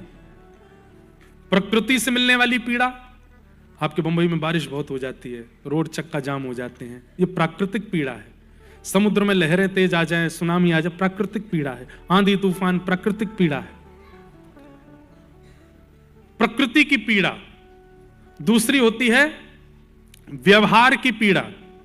व्यवहार की पीड़ा कौन सी, किसी ने कुछ गलत कह दिया, पत्नी नाराज हो गई, बच्चे रूठ के बैठे हैं, माता पिता सुन नहीं रहे, बॉस ने जॉब से निकाल दिया, ये हो गया वो हो गया, ये सामाजिक पीड़ा है, समाज ने आपको दी। और तीसरी पीड़ा होती है दैहिक पीड़ा, बुखार आ गया, जुकाम हो गया, सिर दर्द है, खांसी है, आदि आदि कोई भी देह की। ये 3 ही पीड़ा हैं संसार में। एक चौथी और है, दूसरे के सुख से मिलने वाली पीड़ा। वो इतना सुखी क्यों बैठा है, इसकी संख्या ज्यादा है, पर इसको मैंने अलग से बताया, पर यह भी सामाजिक पीड़ा में आ जाता है कि वो सुखी क्यों है। तो ये 3 प्रकार की पीड़ा है, ध्यान से सुनिएगा। भक्ति के पथ पर चलने वाला, कथा श्रवण करने वाला, नियमित रूप से भक्ति मार्ग का पालन करने वालों को इस तीनों पीड़ाओं से मिलने वाला कष्ट अनुभव नहीं होता। शब्द ध्यान से सुनिएगा, तीनों पीड़ा नहीं आती ऐसा मैंने नहीं कहा, पीड़ाएं आती हैं, पर पीड़ा से उत्पन्न होने वाला कष्ट उसको विचलित नहीं करता। हम कथा करते हैं, हमारे जीवन में पीड़ा आनी नहीं चाहिए, पर आएगी। आप कथा सुनते हो, आपके जीवन में पीड़ा नहीं आनी चाहिए, पर आएगी, पर आपको विचलित नहीं करेगी, आपको व्यथित नहीं करेगी, आपको तोड़ेगी नहीं, आपको परेशान नहीं करेगी। कथा सुनने वाले का ऐसा निर्माण होता है, तापत्रयोन्मूलनम। आपको जुकाम, अब हमको जुकाम भी है, थोड़ा थोड़ा शारीरिक पीड़ा भी है, पर कथा करने आते हैं तो बिल्कुल ऐसे हो जाते हैं आनंद में। सेवा करने ठाकुर जी जाते हैं तो आनंद में, मंदिर दर्शन करने जाते हैं तो आनंद में। क्यों, तापत्रयोन्मूलनम। 3 प्रकार की पीड़ा, प्राकृतिक पीड़ा, सामाजिक पीड़ा और दैहिक पीड़ा। इन तीनों पीड़ाओं से जो पीड़ा उत्पन्न होती है उससे आप विचलित नहीं होते, ये कथा का प्रयोजन है। मुंह फुलाए बैठे हैं कोने में, कथा सुन रहे हैं, काहे को मुंह फुला के बैठे हो? दोपहर में आज भोजन करके आए, दाल मन के मुताबिक नहीं बनी थी, मन खराब हो रहा है हमारा। और ये तो भाई कथा काहे को सुन रहे हो? एक दाल इतना परेशान कर सकती है आपको। यहां हम कह रहे हैं कि दुनिया अस्त व्यस्त हो जाए तो परेशान मत होना, तुमको दाल दुखी कर आई। मुंह फुला के बैठे को क्यों? कथा में बैठने के लिए चेयर नहीं मिली, हमको नीचे बैठना पड़ा, इसलिए दुखी बैठे। इतनी छोटी छोटी चीज अगर पीड़ा दे सकती है तो फिर कथा सुनने का कोई अभिप्राय नहीं। यहां तो विशाल पहाड़ गिर पड़े तो भी आनंद है। वही तो भागवत जी का प्रयोजन है। पापत्रयोन्मूलनम। माधवदास जी का प्रसंग हमने बहुत बार कथा में सुनाया है। जगन्नाथ भगवान के परम भक्त श्री माधवदास जी, जीवन में इतनी पीड़ा आई उनके, लेकिन उनको उस पीड़ा का चिंतन नहीं होता। किस पीड़ा का चिंतन हुआ? रो रहे थे, 3 दिन तक भोजन नहीं किया, पत्नी ने प्राण त्याग दिए थे, छोटे बच्चे को घर में छोड़ के गृह त्याग कर दिया, और भी कई पीड़ाएं जीवन में थी, पर उन पीड़ाओं से नहीं रो रहे थे। किस पीड़ा से रो रहे थे? कि मैंने अपने जीवन के 24 वर्ष निकाल दिए और मैं 24 साल बाद जगन्नाथ जी का दर्शन कर रहा हूं। इस बात से मुझे बड़ी पीड़ा है कि मैंने 24 साल व्यर्थ क्यों किए। हमको होती है ऐसी पीड़ा? नहीं होती। मैंने 24 साल क्यों लगा दिए ठाकुर जी के पास आने में? 24 साल पहले ही आ गया होता। इस बात से पीड़ित हैं। कुम्मन दास जी का प्रसिद्ध प्रसंग आता है कि कुम्मन दास जी के 7 पुत्र थे। कितने पुत्र थे?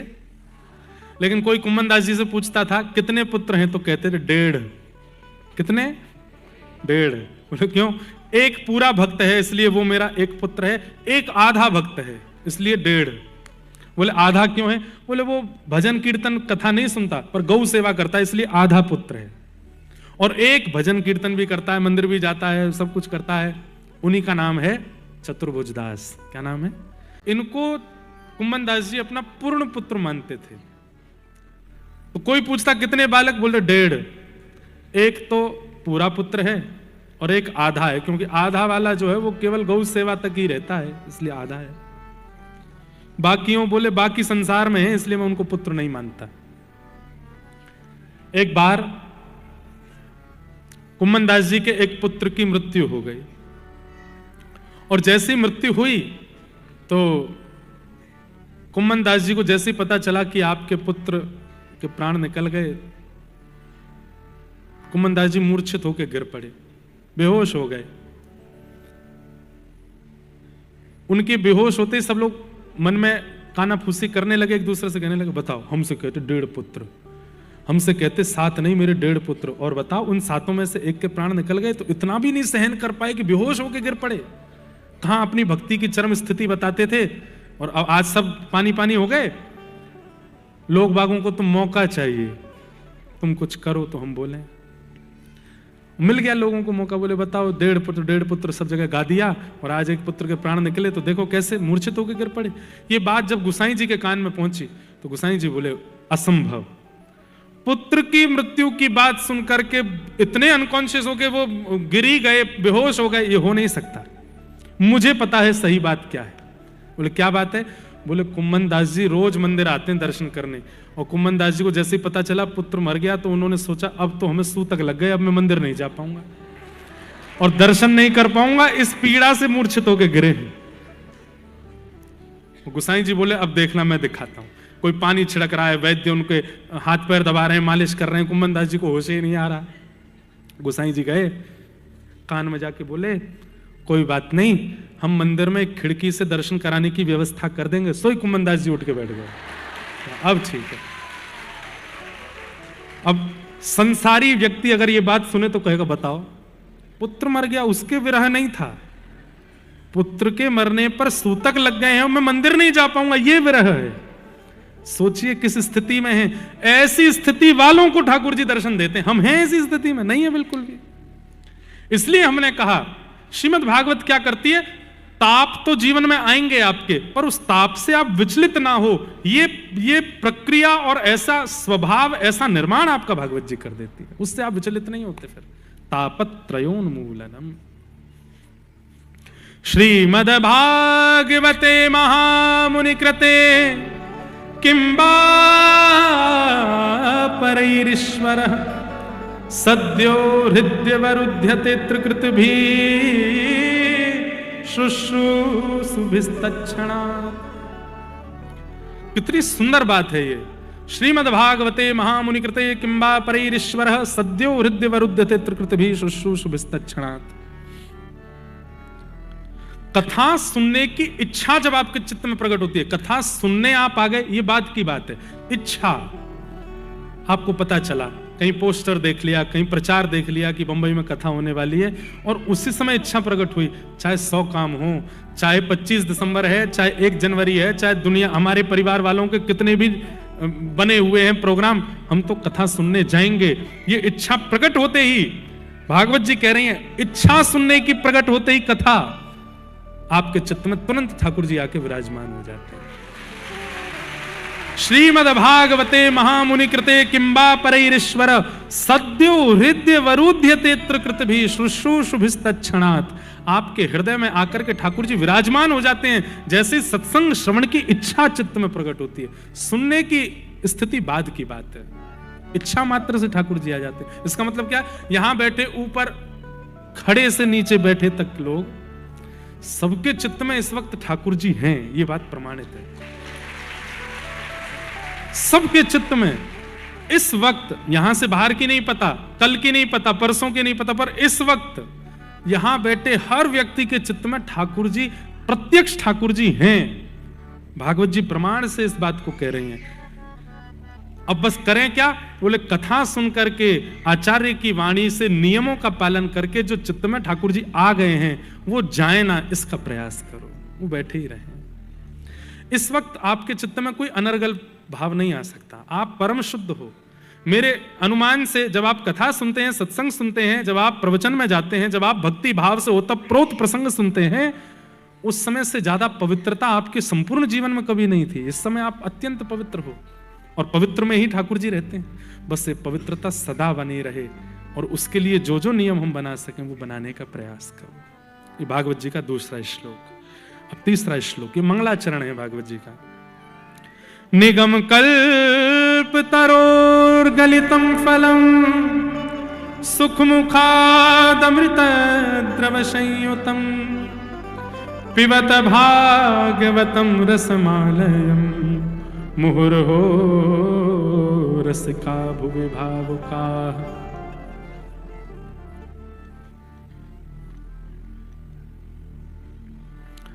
निगम कहते हैं वेद को। आपने कई बार ये निगम शब्द सुना होगा, आगम, निगम, पुराण, बखाना। निगम का मतलब क्या है? निगम मतलब वेद। ऋग्वेद, यजुर्वेद, सामवेद, अथर्ववेद, चारों के समूह को निगम कहते हैं। और निगम कल्प तरोर गलितम फलम, वेद रूपी कल्प वृक्ष है, उस कल्प वृक्ष का पका हुआ फल है श्रीमद् भागवत। सुख मुखाद अमृत द्रव संयुतम, सुखदेव जी के मुख लग जाने से वो अमृत तुल्य हो गए हैं।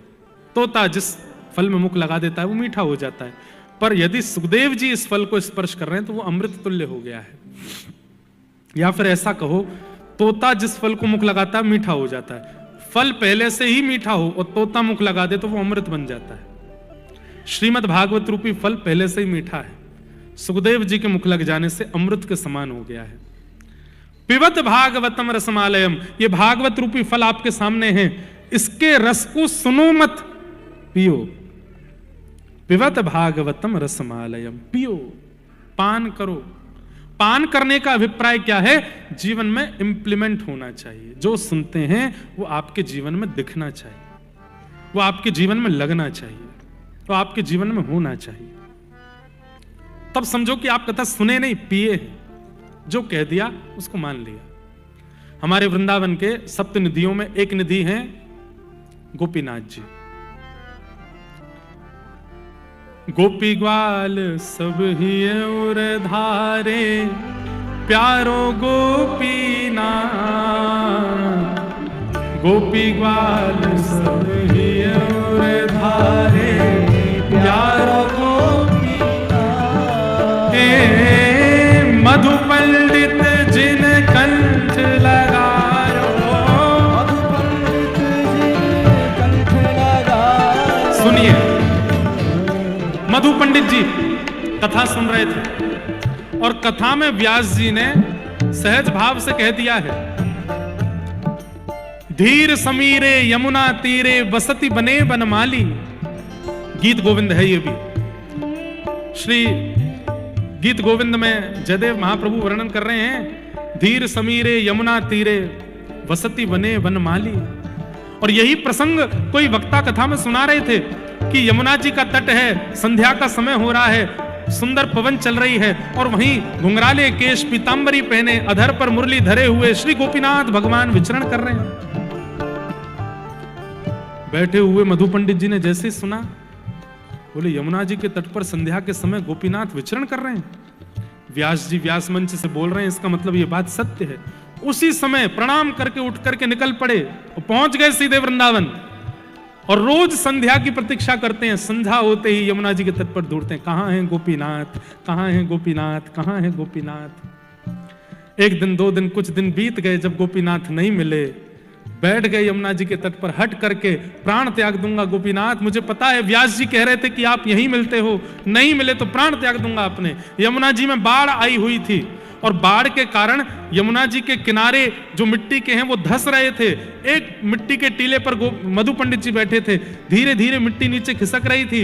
मधु पंडित जी को पता चल रहा था कि अब मैं भी बह जाऊंगा। बोले लेकिन बहने दो, जब तक गोपीनाथ जी नहीं मिलेंगे, इससे बढ़िया तो यमुना जी में प्राण त्याग दूंगा, गोपीनाथ जी से मिले बिना नहीं जाऊंगा।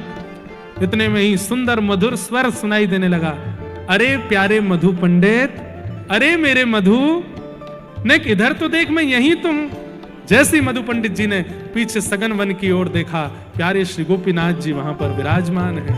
आहा।